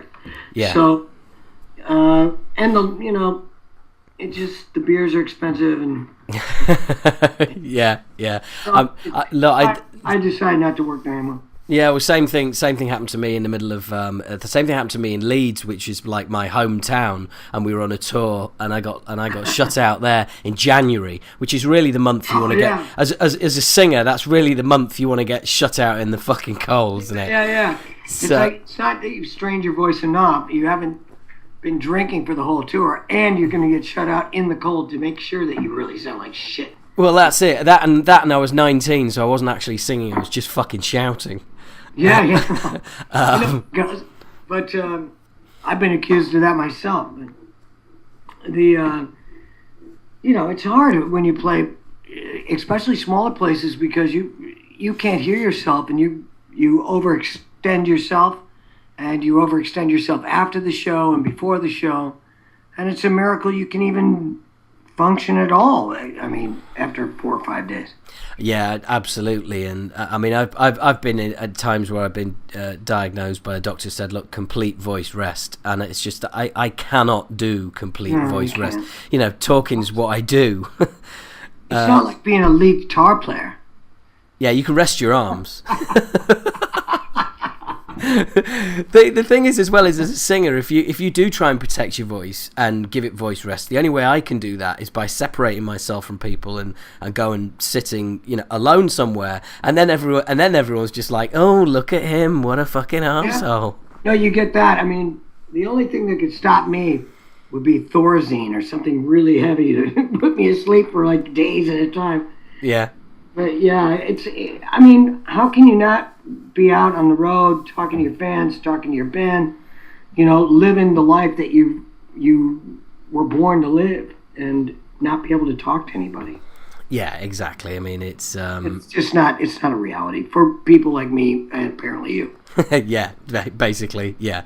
But maybe Glenn Danzig, I don't know. Does anyone talk? I don't think his band members talk to him. I think it's just. I think so.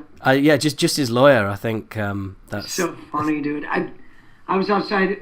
It was a couple of years ago. I was at a festival in, I think it was Norway or Sweden. I can't remember. And we all met at a hotel. I had dinner with Mike Monroe and Sammy Alpha and those guys, and then Spike from the Choir Boys, me and him stayed up for drinks, at the end of the night. Yeah. And we're kind of closing the bar. We're standing outside having a cigarette, and it was just a beautiful night out. And this double-decker bus pulls up, right? And it stops, and one of the doors opens towards the back, and you see a guy come out. He's got his suitcase, and he's looking down at the sidewalk, and he just walks in the hotel, Then, like, another door opens at the front door, right?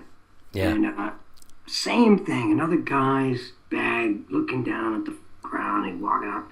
I look at Spike, I go, this is definitely Danzig's bus. I go, this is definitely Danzig. He goes, next thing, Glenn comes flying out. I'm like, hey, Glenn, how's it going? He's going, fuck you, Kory. in the middle of Norway or Sweden or wherever it was. It was great. It was in a really nice hotel. Like, most people would be pretty happy to get off the bus and go to the bar, Yeah. But, if you're in Danzig's crew, it's like everyone's bummed out. It was really funny, dude. Well, yeah, I've never really. He's one of those people where I've just heard so many like different stories, through people, and you know what it's like. You always listen. I don't hate him or nothing. I just think he's funny as fuck, and it's like it was so predictable. And I'm looking at Spikey, and I'm like, this is Danzig, And Spike's like, really? And I'm like, I guarantee you. And the next thing, he's like, Glenn comes out, he's like, hey, Glenn, what's up? Fuck you, Kory. It was just so perfect. I don't know what to say. Yeah, that's certainly. Well, yeah, one of those moments. It was and you were saying about like Norway, Sweden. You're becoming a European, Kory. If you're not careful. Take it easy. Let's not get carried away. Yeah, but I mean, I don't know, parts of my body are African, so take it easy. I mean, I saw you were, you were living in Germany, and you're obviously out in Portugal now. I mean, are you out there for, a serious length of time? Are you I don't know. It all depends because, I just go where the gigs are. I'm kind of like a school of fish. I kind of just, there's food over there, I just go for it. And I think it's the nature of business as an artist. You have to go where the food is, really. Yeah. It's and where the interest, the food is the interest, and people are interested in me as an artist all over the world. But it's too spread out in America. Yeah. I probably have more fans in America, but they're spread out everywhere. It's like I don't have large pockets of populations of fans that I can just go and sell out really big halls or anything. So I could go to a city and I can do okay, but then I got to drive 7 hours to another city and go through it again. It's, without radio play. It's hard to get the new albums exposed with new guys coming up every year and this, bloody American Idol crap. Yeah. I mean, it's really difficult unless you have really deep pockets to stay out in front of everybody. Yeah, and the thing is as well is that you need deep pockets to stay out in front of anyone, and the return on the investment isn't necessarily there anymore. Well, because obviously with file sharing, record sales don't exist. But my record sales aren't too bad, but because it's a different genre. But I'm kind of crossing genres now and moving, in many different directions and moving into lots of different stuff. I mean, the material I'm doing right now is more, I think, my most commercial stuff that I've ever done. Yeah, I read the review on by Gaz on Uber Rock, and he was saying that you were you were even almost in danger of having a love song on the new album. Is that the case? Well, it's the song. It's the last track, isn't it? Yeah, Meet Me in Las Vegas. Well, I mean, I was in danger on the first album of having a love song called Lullaby. Oh God, yeah. I mean, that is a beautiful tune, by the way. Beautiful tune. Thank you. And also that's another one that I wrote by myself. And on on the second album, not Children of the Winter, but maybe Children of the Winter. It's not really a love song. It was more ballady. Well, Hero is more ballady, but more heroic. So lies the name. But, The Golden Shore on the third album could be construed as a love song.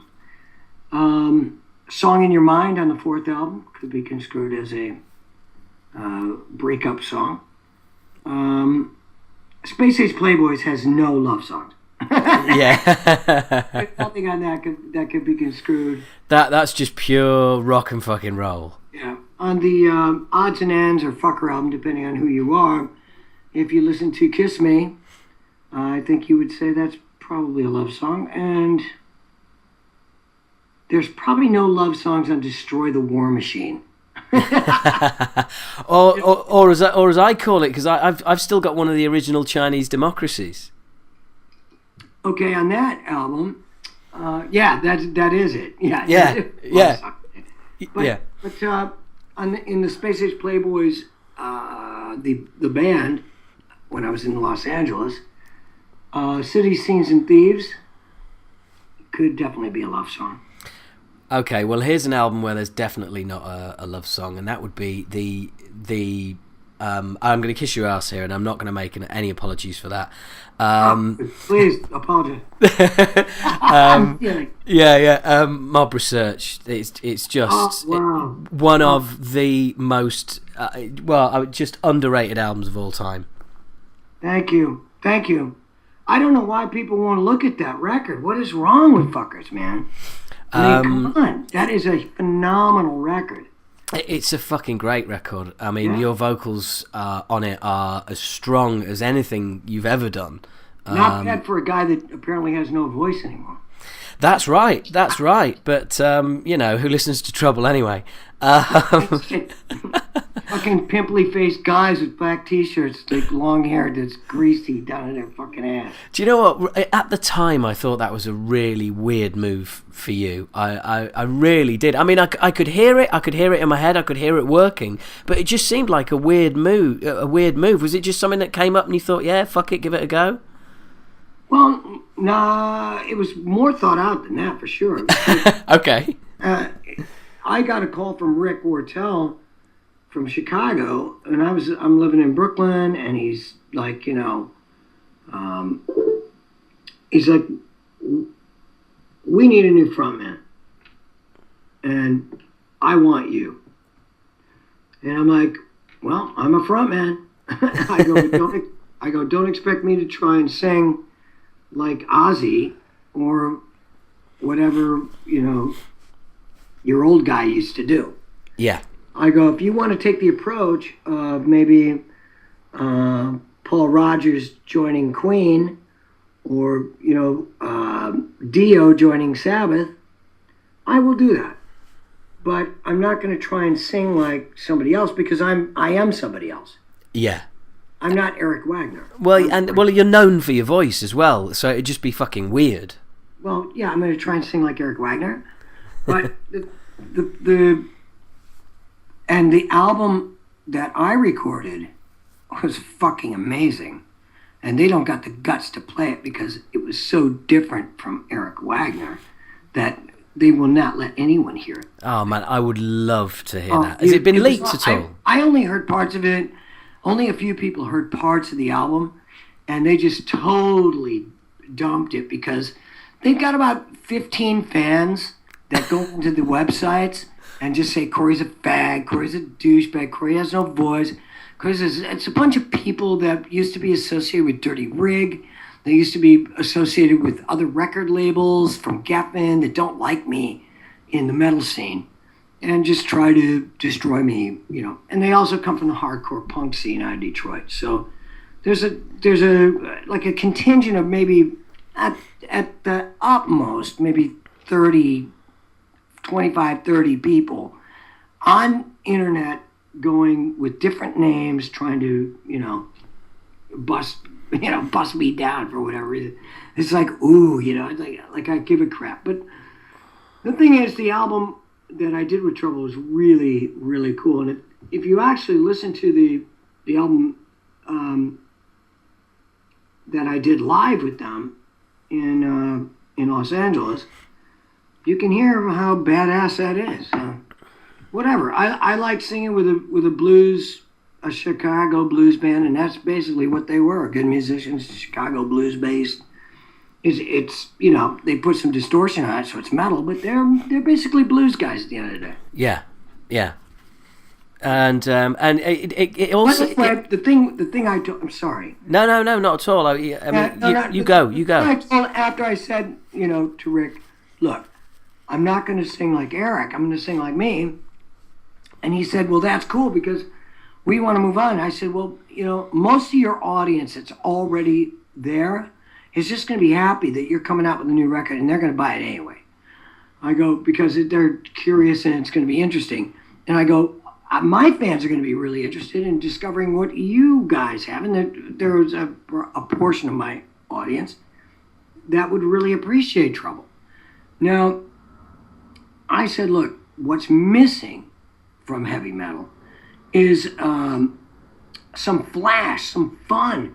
It's like it needs some kind of excitement. I go, make me the David Lee Roth of Doom. You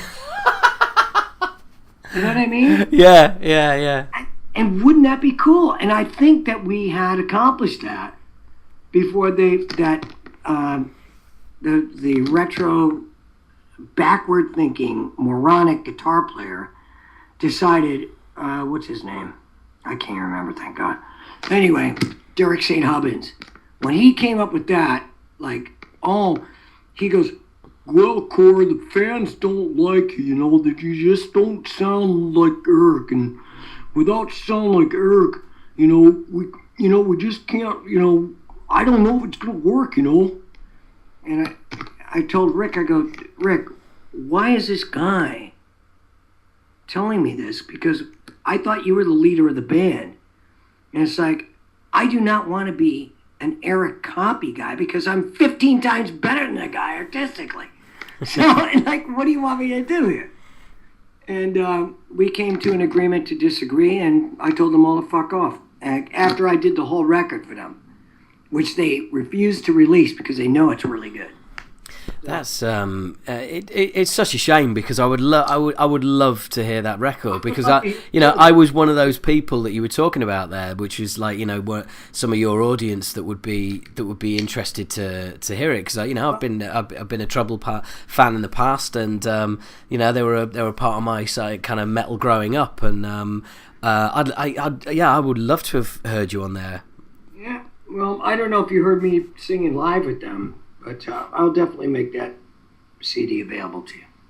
Oh, brilliant. Yeah, that would be awesome, man. Yeah, you'll get that after we're done here. Oh, cool, man. No, that would be brilliant. I really appreciate that. That'd be great. But hey, look, we're in danger here of not talking enough about Mob Research. Oh, yeah, we are. Yeah. I mean, what a fucking album. And it was so weird how that all hooked up. Can we take a 2-second break here? Yeah, go for it. Okay, cool. Well, we don't have to break totally, but I need a freshen up. Hold on. Oh, well, no, look, I'll just record all this and we'll just carry on because, who cares? My listeners, as I always say to my listeners, I try and keep the podcasts as unedited as possible. So what they actually hear is what happened. Although there will be some top and tailing involved in this because obviously we've had a few problems here and there. But no, you carry on, man. Are you making another caipirinha? Yeah. Make me one as well, will you? All right, well. Thanks, Al. The thing about caipirinha is you really have to have enough lime because if you don't, it doesn't work. Because the cachaça that you use in the caipirinha has to be extremely high quality. Otherwise, you're not gonna appreciate it. Exactly, and also sometimes you will get some bars where they try and use sugar syrup instead of demerara sugar, and it's got to be brown sugar. Listen, I'm a purist just like you. I can hear the ice there as well. I actually bought an ice crusher purely for the making of caipirinhas, and it lasted one summer. It got some serious abuse. We actually had a decent summer and lots of barbecues, and that was the end of that particular ice machine. I went back to Detroit to visit my relatives a couple of years ago, and I ended up inheriting this 1960s ice crusher, and it was so cool, but it was loud as fuck. It sounded like a semi truck, coming through your house. You really could never, comfortably make the ice because you honestly would have to start yelling. It was like somebody running a chainsaw when you make a drink. It was pretty funny. But without wanting to use up too many cliches, yeah, well, that's an ice crusher from back in the day where it was meant to last. Yes, and it did, and it crushed. Yeah, and then I bought I bought one quite recently, and it lasted about 2.5 months. Oh, there you go. Yeah, exactly. It's democracy. Anyway. Yeah, we were talking about mob research and the. How this all started. Yeah. It's the middle of summer, if you can picture this. The height of summer, almost the height of summer. I mean, really hot. June in Brooklyn, New York. I mean, really, really hot. And my girlfriend at the time, she was going to go to work and work in the city. So I put her on the bus. For some reason, we were broke at this point. Because we weren't always broke. Sometimes we had lots of money, but at this point we were broke. Anyway, she goes, here's $5. She goes, do whatever you want with it. And I go, okay. And I put her on the bus, and the bus pulls away, right? And as the bus pulls away, I look across the street, and it's one of my favorite bars, The Alibi. And I'm looking across the street, and I'm like, it's really hot, and I really need a beer, and I got $5. And I'm like, you know what? I'm going in there. So I walk in, and at the end of the bar, this rather rotund but jolly gentleman looks at me and goes, fucking Clarke, what the fuck are you doing in there? And I go, fucking Raven, you cunt. What are you doing in fucking Brooklyn? He goes, I don't know, but we're drinking. I'm like, hell yeah, we are. Let's go. So we just, we started partying, and we started talking, and the song, This One's For You, is the entire story of that, which is how it all started. He called me in 2 hours after I went back to the house in my apartment, 2 blocks away. He goes, do you want to sing with me and Mark Thwaite from The Mission on a new record that I'm calling the band Mob Research, and we want to do this, and we need a singer, and we think you'd be great. Like within 3 hours, the band started. So that was that. That is awesome. That really is. And there you go. Alcohol had a positive effect. Well, I hadn't seen him since he was raising pit bulls in Los Angeles. I mean, the last time I saw Raven he showed up at my house. I had a studio and a house out in Las Vegas, just to the east of Los Angeles, and he showed up with pit bull puppies, and he was like, I'm raising pit bulls, and I live in Portland. I'm like, wow, everyone showed up at my house at that point. But he was one of them, and that was the last time I seen him. That would have been a separation of about 7 years or something. Yeah. And to just run into him, I mean, and he's a fucking total pirate, dude. I mean, that guy was a pirate. Yeah. I mean, him and his friends, I mean, they would come to my apartment, right? And I call it serenading. They'd be like, Kory, come on, we're going to the bar. Right. It's 11 in the morning. And my girlfriend was like, not please, but whatever. But this is reality, and this is in the song. I urge anyone to pick up that record. It's amazing. Yeah, I mean, I will be urging people to pick it up and check it out as well, because seriously, just download it, whatever from whatever iTunes or whatever that crap is, whatever they do.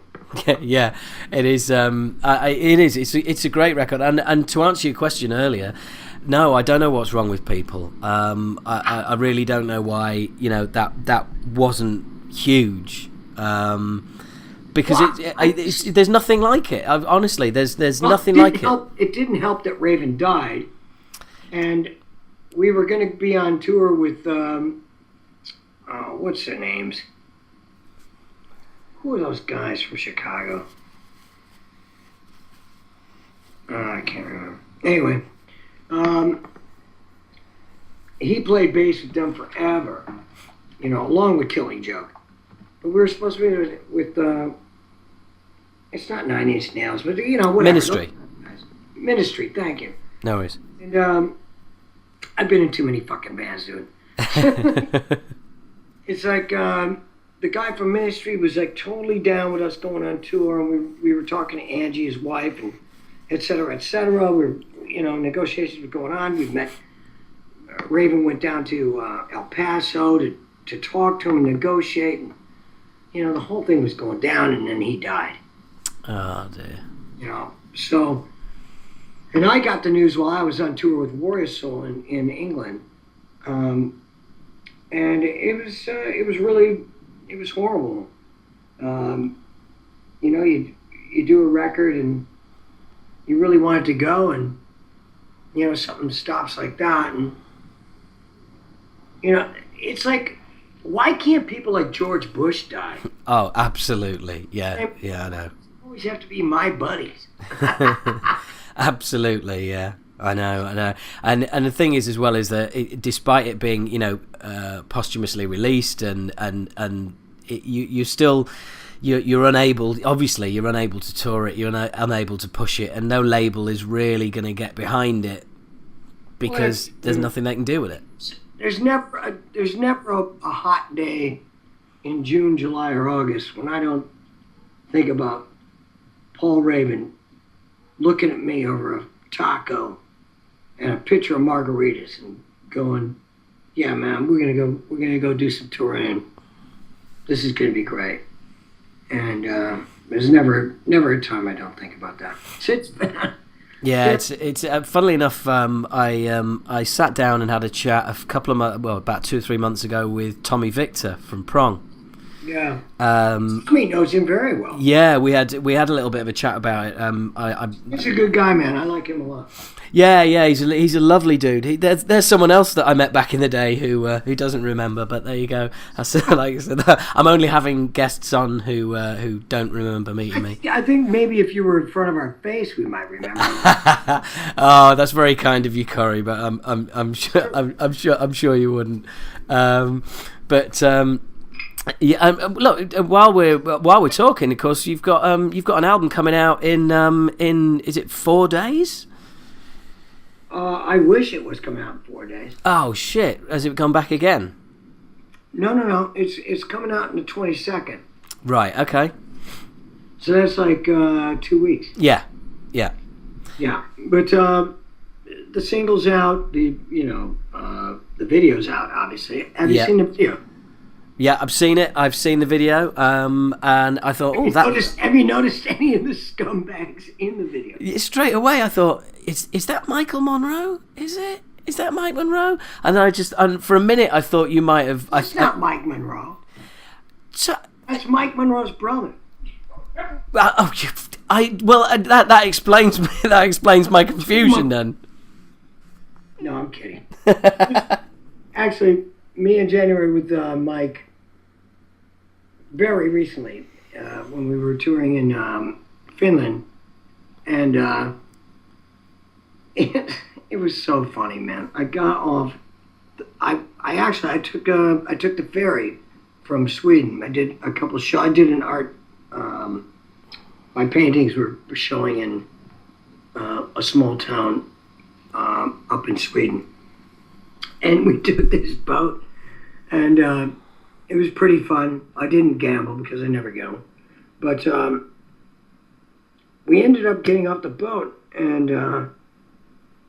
we were walking to the taxi cab, and I look at the back of this bus, and there's Mike's face. It's like the whole back of the bus. And it was like, whoa, dude, this guy. So it's like we went to the hotel, and we met up with him. And he's like, "Hey man, what's going on, dude?" I'm like, "Why is your face on the back of all the buses?" He's like, "I'm the Prince of Turku." he goes, I do the American Idol of Finland, and he really is. He's the top host of the, he's like, dude, he's so huge over there. Fucking, are you joking? No, he's absolutely incredible. He has like little postcards that he signs for people. Oh my God. He's like, as he's walking down the street, you're like just kind of like in a wake behind him, like a boat. Shit. And like everyone's like, Mike, what's up? And like they all love him. He's like the Prince of Turku. That is insane. So no chance of going for a quiet drink with him then? No, unfortunately. But I managed to sneak one in here and there. Yeah, that doesn't surprise me. It's not like there's hordes of people, but it's like, oh my God, it's a Monday afternoon. I mean, come on, we're walking down the street. Yeah, that's proper fame. That's pop idol fame. What's so bizarre is it's not just like young people, it's older people. Like he's got this whole demographic that's like huge. Well, yeah, people eat up those talent shows in every single country, don't they? It's insane. I've got to start a no talent show because I'm really good at that. Oh, we've got a couple of those. Oh, you mean Chatty Man or something like that? Well, no, I mean like fucking, Big Brother. You don't need any talent whatsoever to win that, do you? Just sit around a fucking house. That's it. Yeah, sit around the house, don't be an arsehole, or just be less of an arsehole than everybody else in there. There you go. It's actually a contest. I really don't know what the scenario is. I mean, is there actually a competition? Do you win something or? You win like a nominal sort of cash prize of like 50 grand or something like that. And yeah, for basically not getting voted out by the public. How do you get me on there? No. You have got too much talent. I'm afraid we would have to reject you. Man, that sucks. Yeah. Always in this dichotomy: too much talent, too little talent. That's it. Yeah, that's it. Yeah, it's just it honestly is amazing. It really is. But it does my head in. I find it really hard to believe sometimes what people will watch and what is cool and what's not cool. I mean, I'm experimenting with a lot of stuff, entertainment-wise. But yeah. I don't know. I mean, I don't even know what entertainment is anymore. And what do you buy? I mean, what do people buy? I have no idea. Well, apparently, and entertainment is all free now. Entertainment's all free. That's it. Yeah. I don't know. I don't care, really. But my paintings are doing really well, and I've done really. This new album is really cool, and I'm pretty happy. Yeah, I was going to say because you've got the all of these different kind of things you're doing. It's kind of it sort of comes in handy, doesn't it? Because I see a lot of musicians kind of complaining about that there's no money in what they do anymore. But you've actually been diversifying for years. Well, diversified to begin with because I thought the whole thing was a joke anyway. So, I mean, I've said as much in every record I've ever done. So, yeah. And it's a joke, yes. But you're the thing is you're doing art. You've got your poetry. You've got your solo albums. You've got the Warrior Soul albums. I mean, it's kind of weird. Do you ever find yourself kind of sort of preparing for something, thinking, right, okay, what am I? What am I now? What is my focus now? I've always got a challenge in front of me. I mean, Did you ever see my project, The Stoned? No, I didn't.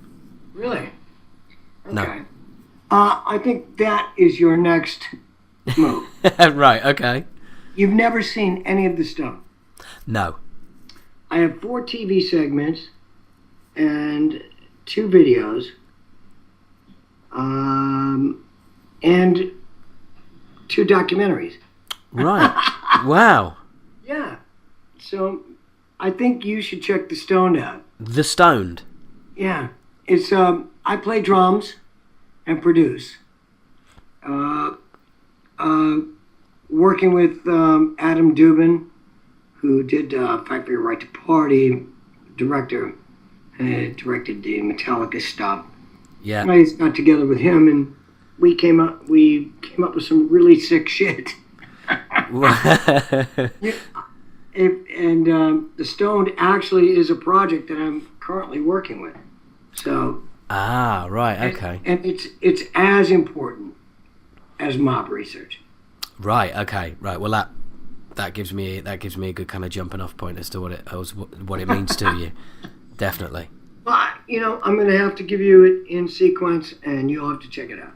And I am going to have to check that out. Definitely. And you said earlier about this new album being the most commercial stuff that you've done. Is that just the way it came out? I'm presuming so, because the way you seem to create seems to be spontaneous. Is that just kind of what happened? I purposely made it to be a very commercial record. Right. Okay. Opening the record with the first words out of my mouth are "pissed off." Yeah, I hear that on the first words of the single. Yeah, and I think that song says it all. And then the next song says it all. And then the next song says it all. And you get through a giant piece of emotion that I was feeling over the last 12 months. So it is a commercial record. I'm trying to sell records. Right. As a matter of fact, I mean, I've said enough. I've challenged authority. And I unfortunately still am. But I think that this is much more palatable for the, shall we say, people who really, it's more wide-ranging. And to find out what audience is going to grab onto what I do. Because I cannot be beholden to one audience. I have to be beholden to me. Yeah. I'm my audience. And I'm going to deliver as much art out there. And if one niche of my audience, of me, loves it more than another one, I'll go that way. I mean, I'm old enough and mature enough and have done enough to realize that, there is a commercial aspect to art. And I want to fully, utilize that and actually make some money because, I'm not getting younger. Well, history is littered with artists who have achieved incredible success after they're dead. And well, listen, I don't plan on being part of that litter. Exactly. That's that. Yeah. It's like I'm too fucking good looking for that shit. but it is though. You read all of these stories of people who weren't appreciated at the time, and then years later they're. Well, that's it. I mean, I don't want to end up with the Van Gogh complex. I want to end up with an Axl Rose complex. No. And the thing, well, maybe not that, but maybe one of those guys kind of complex, but it's more like Twilight Zone or Hitchcock. You have ups, you have downs. Eventually, the whole thing ends up being cool. It's like, look, I don't drive around a Mercedes-Benz. I mean, let's face it. But that was never my goal. My goal was to start a revolution and get people thinking that maybe what you're seeing on that fucking tube is not fucking reality. Yeah. And I think I'm probably one of the most bold and extreme rock people that ever said anything. And I probably ruined my career. I could have been a Bon Jovi, I suppose. But I think I stuck my neck out for everybody. And I think this eventually will be recognized. Hopefully, not after my fucking death. Yeah, I hope so too, Kory. Whatever. Did you? I hate to dig up really, really old ground, but sometimes things. It's almost time to go. David Geffen, did you have a big fallout or not? After anal sex. Yes. All right. Okay. Yeah. I didn't mean it. I got the answer I deserved, I guess. We had to break up. Really sad. But hey, shit happens. That was all. I mean, it was all a long, long time ago. It has nothing to do with David Geffen. Let me tell you this. David Geffen's a genius. It has to do with his staff and people that ran his promotion department. Specifically, Bryn Bridenthal, who, to this day, I'd like to spit in her face. But, whatever. It's like you can't expect a bunch of fucking dumb fucks from Hollywood to figure out a true fucking New York artist. They never figured out Iggy. They never figure out me. And they can all kiss my ass, be quite honest. Couldn't have put it better myself. Thank you. I mean, I cost a lot of people their jobs at Kevin. But you know what? They should go get other jobs. Well, back then it was just one big merry-go-round, wasn't it? You get fired by one label, you get hired by another label. No, it wasn't a merry-go-round. Well, yeah. I mean, maybe... Well, it's still a merry-go-round for everyone else. It's a merry-go-round for the auto industry. I'm sure in China, it's a merry-go-round. You make plastic stuff, you're fired. Well, I'm going to make plastic stuff somewhere else. Yeah. It's this merry-go-round is in a capitalist system with human wage slaves. Now, whether you pay your wage slaves a lot of money or less money, you're still a wage slave. Unless you grow your own food, you're a wage slave. Yeah. So, it's a matter of perspective, isn't it? But the people at Geffen that fucked me, they deserve to die. It's not David Geffen. It's the people that really fucked me. Okay? Yeah. And the people in America that fucked me. And trust me, there are people in the FBI and the CIA that have fucked with me. So, whatever. But the thing is, I said it before anybody. It's like, all the shit that's going on right now, I said 25 years ago. Yeah. I remember. I was there. Yeah. And thanks a lot. It's been great doing the interview. Hey, no worries, man. Look, it's been good fun. My hands on. We did it eventually. We actually managed to pull it off. Now listen, I want you and anyone listening. Yeah. To come down to the Islington in London and get your heads mowed off by a true Scottish rock group with me. Hey, that's going to happen. It's going to happen. And by the time you come over, Scotland may well be independent. Who knows? Oh, let's hope so. And also, look, if you really want to rock, get on the bus with me before the show. Oh yeah, I've seen about this. I'll give the details out on the podcast. Seriously, it's massive. If you do that, you're on the bus with me. How many places have you got left? I've got 2. 2 places left. Yes. Right. Okay. Well, I will send a message out to the listeners. Open bar rolling with me for 4 hours before the show. I've seen the bus. It is basically a bar with some fucking wheels on it. That's exactly what it is. Yeah. Yeah, it's basically it's the perfect way to warm up for a show. For the audience, I don't know how the hell you do it. I really don't. Oh, dude. A lot of times I fail, but I fail in such a cool way. That's it. That's what it's all about. Yeah, you got to know how to do it right. Yeah, and if you can't do it, just don't do it with style. Listen, Right. It would be great to fucking hang out with you and fucking Cool, drink some, have a few drinks and fucking really rip it up. Definitely, man. Definitely. I will. Well, look, I'm going to be down there. I'm going to be down at the show. My friends Fuck Shovel are playing on the bill as well. So it's going to be an awesome night, dude. I will try and get down there during the day and catch up with you then. And no fucking.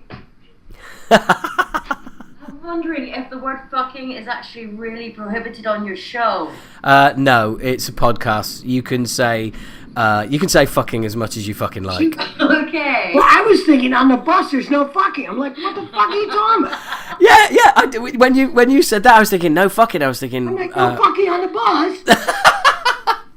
I just wrote a note that said, please stop It saying said no fucking. I'm like, what is he talking about? Look, please stop saying fucking. Just say cunt. I know. No cunting. Yeah. Chris, no cunting on I that. wrote that. I said no cunts. Well, look, I tell you what. If I come down on the bus, there will definitely be one cunt on the bus. Well, listen. Yes, you will be. Okay.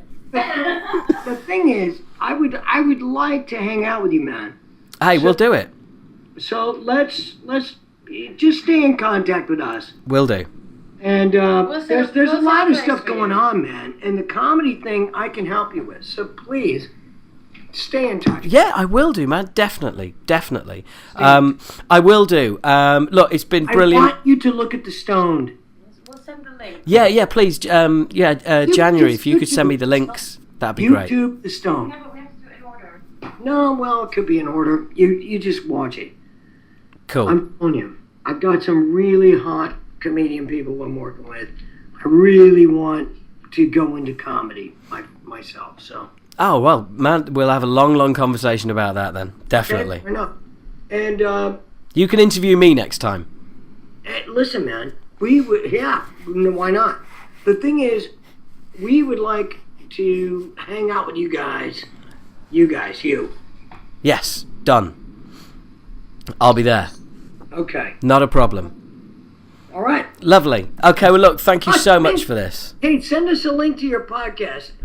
Good luck editing. Hey, I won't be editing much, man. You will be surprised. It's raw and dirty. I like to put it out there. Everything is sanitized and edited within an inch of its life these days. I like to try and give people something that's just fucking raw and real. Well, don't sanitize me too much, but... Oh, I won't at all. I just wanted to say it was really great to meet you, and I hope to see you in person at the Rock and Roll Limo thing. Definitely. I'm really looking forward to it, guys. Thank you so much. Thank you. Okay, it's time for midget sex. Midget sex and more caipirinhas, no doubt. Alright. See you later, guys. And that was that. So there you go. That was my my interview with Kory Clarke. It really fucking cheered me up yesterday. I'm feeling a little bit better today, got to be honest, but I felt like fucking just hammered shit yesterday. I really did. Despite a heroic amount of legal, unfortunately, drugs in my system just to keep going, and it was so cool. That whole time we just chatted, and it was really cool. Kory is Kory, and you take him as he is. No doubt at all that he says some stuff that is provocative. That some of you out there, I'm sure, will come away thinking, I'm really not sure. One thing that I love about the guy is his honesty. His integrity, and it's both of those. You just cannot believe the guy absolutely 100% believes every word he's saying, and he's committed behind it. And there is that kind of depth of character. Unfortunately, he's getting rarer and rarer. And how cool to talk to somebody who has no idea what Big Brother is. I mean, that's there you go, typical. Really cool guy. I cannot emphasize enough the mob research stuff that we were talking about. Mob research is seriously, it is so underrated. It's unbelievable. And look, I'm not gonna, okay, I'll post a link, but seriously, it's not hard to find. iTunes, whatever, like Kory said, yeah. Just put in mob research, have a listen. It is really, really cool stuff. He sounds incredible on it, and it's just really different. If you're into Ministry, if you're into Nine Inch Nails, if you're into Killing Joke, if you're into Warrior Soul, it covers so many different bases. It's very, very cool. I treasure my CD of it. It's a really cool album. But also, ultimately, let's not forget, there's a new Warrior Soul album on the way, and you know that is to be praised indeed, and it is to be purchased. Remember, it's not to be downloaded for free. What do we do on this show? We buy shit. We contribute because we want our musicians to keep creating. And how are they going to do that if they aren't earning any money? Seriously, how?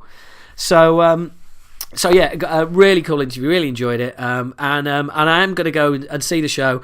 And hey, if I'll take my new recorder with me, and if Kory ends up interviewing me on comedy, I'm sure I'll record it and stick it up for you guys on here. Really enjoyed that, and you know, him and January at the end there were having a real giggle. It was just well, as you know, look, as I always do, you heard it as it happened. Apart from the first part, like I said, that wasn't worth playing because the quality just fucked up my end. But yeah, that's it was really cool.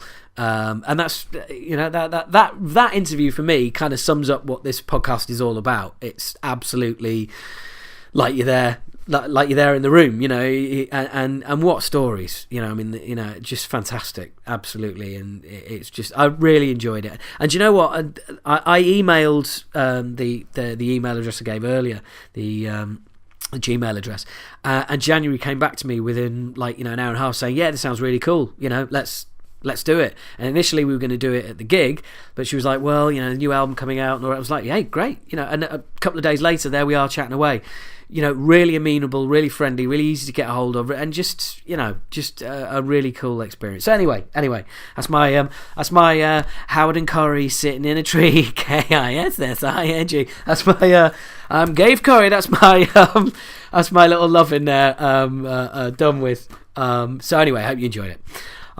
Just one last thing, really. Still 2 albums. Still fucking loving Misery Index. Jesus Christ. Misery Index. If you're into thrash, not even death metal, if you're just into thrash, you've got to give Misery Index's new album, a shout. A shout? A listen. I don't know how you give an album a shout. Oi, Misery Index, come here, you can. No, it's not working. Seriously, the last album, The Killing Gods, it's awesome. It really is awesome. If you can, you know, if you're one of these people who doesn't like vocals, then it's probably not for you. But seriously, even the vocals they're closer to Max Cavalera than they are Chuck Schuldiner. They're intelligible words, really cool production. Seriously, if you're into give it a whirl. I really can't emphasize enough. Give it a whirl. They're doing something that's really worthwhile. It's very, very cool, and give it a listen. Another album that I'm listening to is still the Body Count album. Fucking Ice-T does heavy metal, and he does it so well. It's cool. It's not groundbreaking heavy metal. It really is not but with him on top of it, it's legendary. But I have got to pick him up on one point. There is a song in it. Towards the beginning of the album, I'm just trying to think what song it was, but anyway, there's a section in the song where basically he does loads of rhyming, and it's rhyming types of guns with like what might happen to you. Right, so actually, I think it's the opening track. Talk shit, get shot. So he's like, you know, you can get some of the rhymes are, you know, you can get sprayed with a K, you know, sprayed as in sprayed by a gun, and you know, K as an AK-47, you know, get chrome to the dome, sprayed to the K, and there's all these really, really cool rhymes, and it's excellent. And who am I to criticise Ice-T? But I think I have spotted when he was running out of rhymes, because there is a line in there that goes, you can get dusted with a musket. Okay, now I respect him as a wordsmith. I respect any rappers as wordsmiths, and rhyming dusted with musket, it doesn't work, but it does. That's the genius of rap. I fucking love it. I couldn't get away with that in my lyrics, but for some reason it works, and especially in that fucking unique delivery as well. But dusted with a musket, really, Ice? I mean, I can't see too many drive-bys being carried out by people with muskets. I haven't seen any security footage of liquor stores being held up by cavaliers in full ancient dress head to foot with a fucking musket. drive-by shootings, maybe a ride-by shooting, on the old horse, and drive-by shooting with a musket. You'd get one shot, and then it would be like, right, if you could just wait there for a minute while I reload. By which time you're going to get sprayed with a K or get some chrome to your dome. Know what I'm saying, motherfucker? Yeah, that's a bit embarrassing, really, isn't it? That's like, it's just... Anyway, look, I'm not...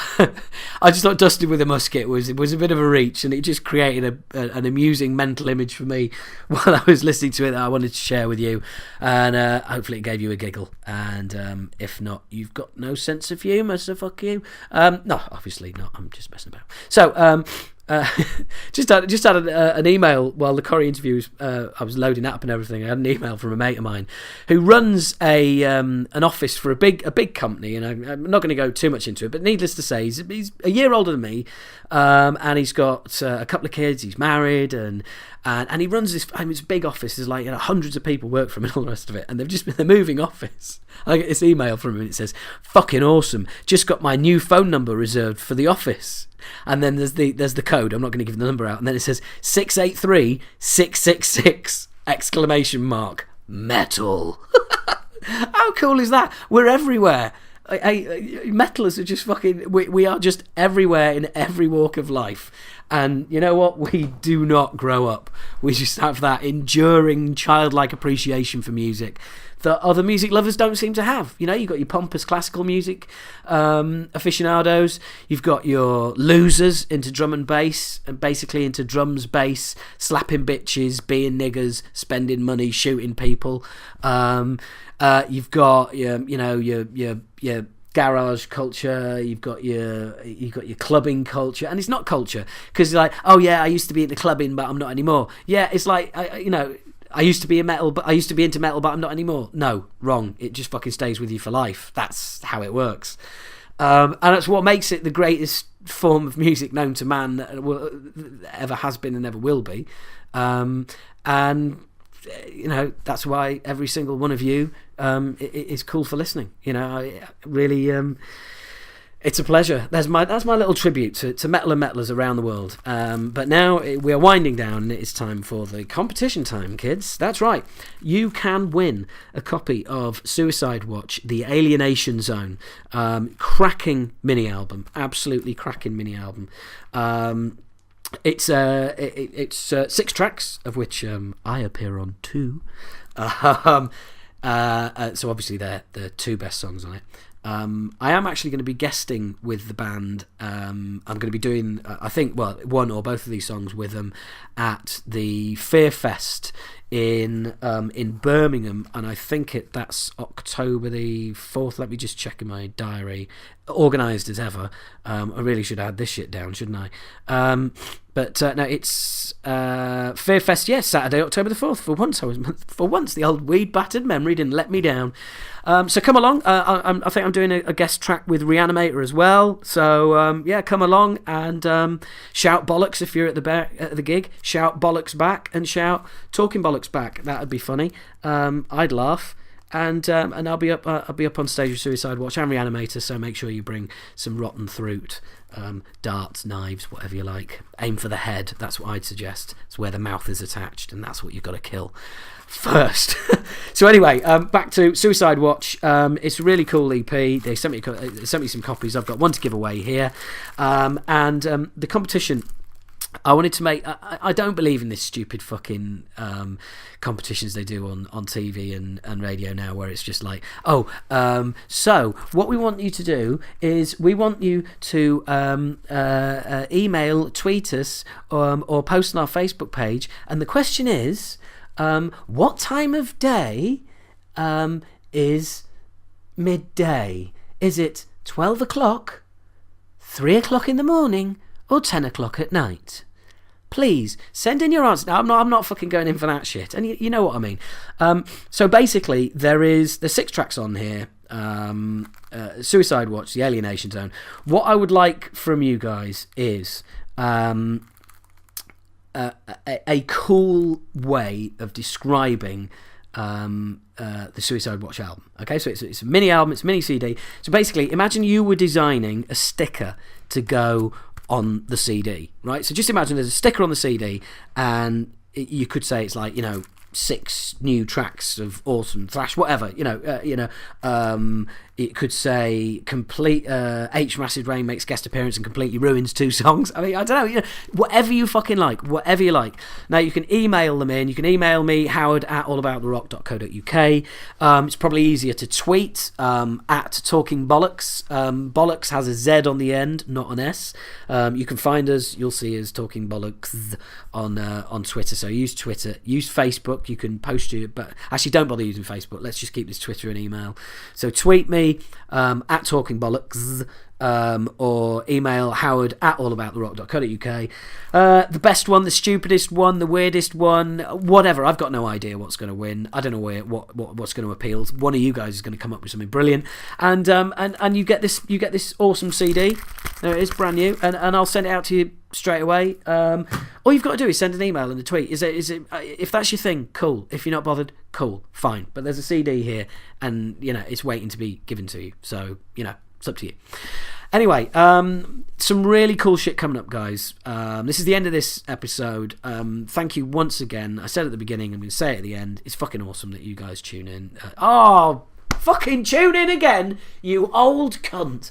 It's awesome that you people listen, that you download, that you stream, that we've got a YouTube page, we've got a Facebook page, we've got a Twitter account. You can find us wherever we are.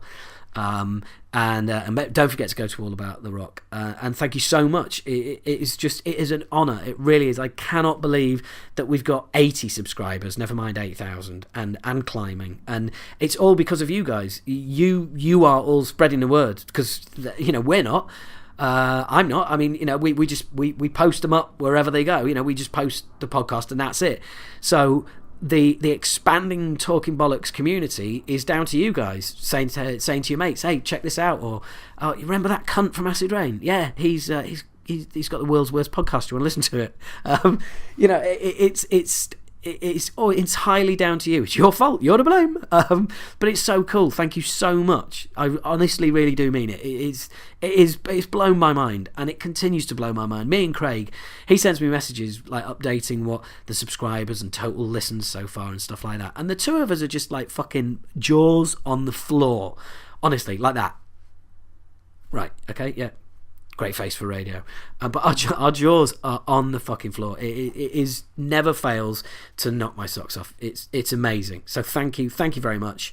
Remember to shout bollocks at a gig. Who knows? Doesn't matter whether you're going to see Metallica or Madonna, whether you're going to see Slayer or Supertramp, whether I'm fucking just going for it at the moment. Whether you're going to see One Direction or No Means No. I don't know. Yeah, wherever you're going, just shout out. Let's see what happens. It could be a bit of a giggle. If it does happen, please do let us know, and I'll share it with everybody, because it's just fucking stupid, isn't it? So anyway, let's finish up now with a track from the Suicide Watch Alienation Zone mini album, out now. You can get it on Slaney Records. That's SlaneyRecords.com, which is SLANEY, SlaneyRecords.com. Search it, look for it, get it on Amazon, whatever. Get the CD, it's better quality, or download it. Pay for your download, support your musicians. That's what it's all about. And anyway, this is a cover version of a Peter and the Test Tube Babies song, that awesome punk band from back in the day. And there's me singing on it with Rid. Hope you enjoy it. And this is Suicide Watch and Student Wankers.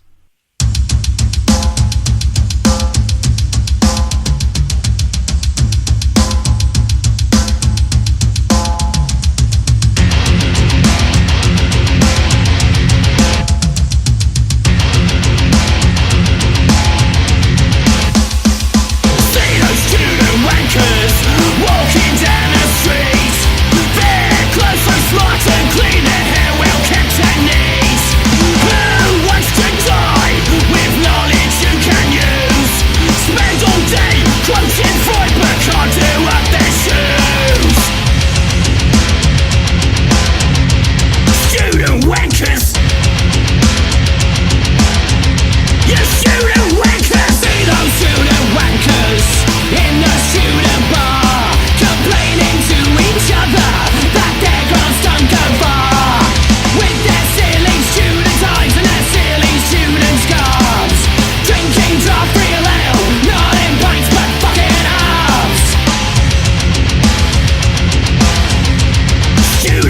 wankers.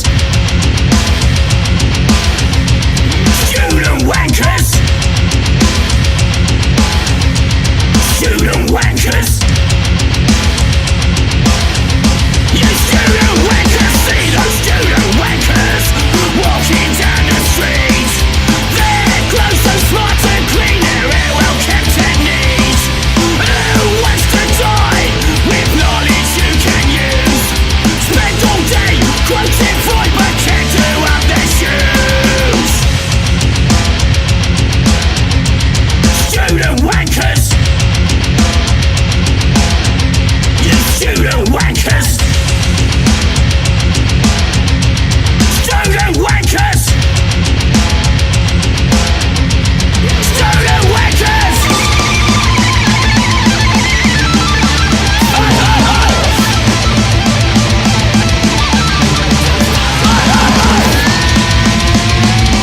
Go on, fucking do it!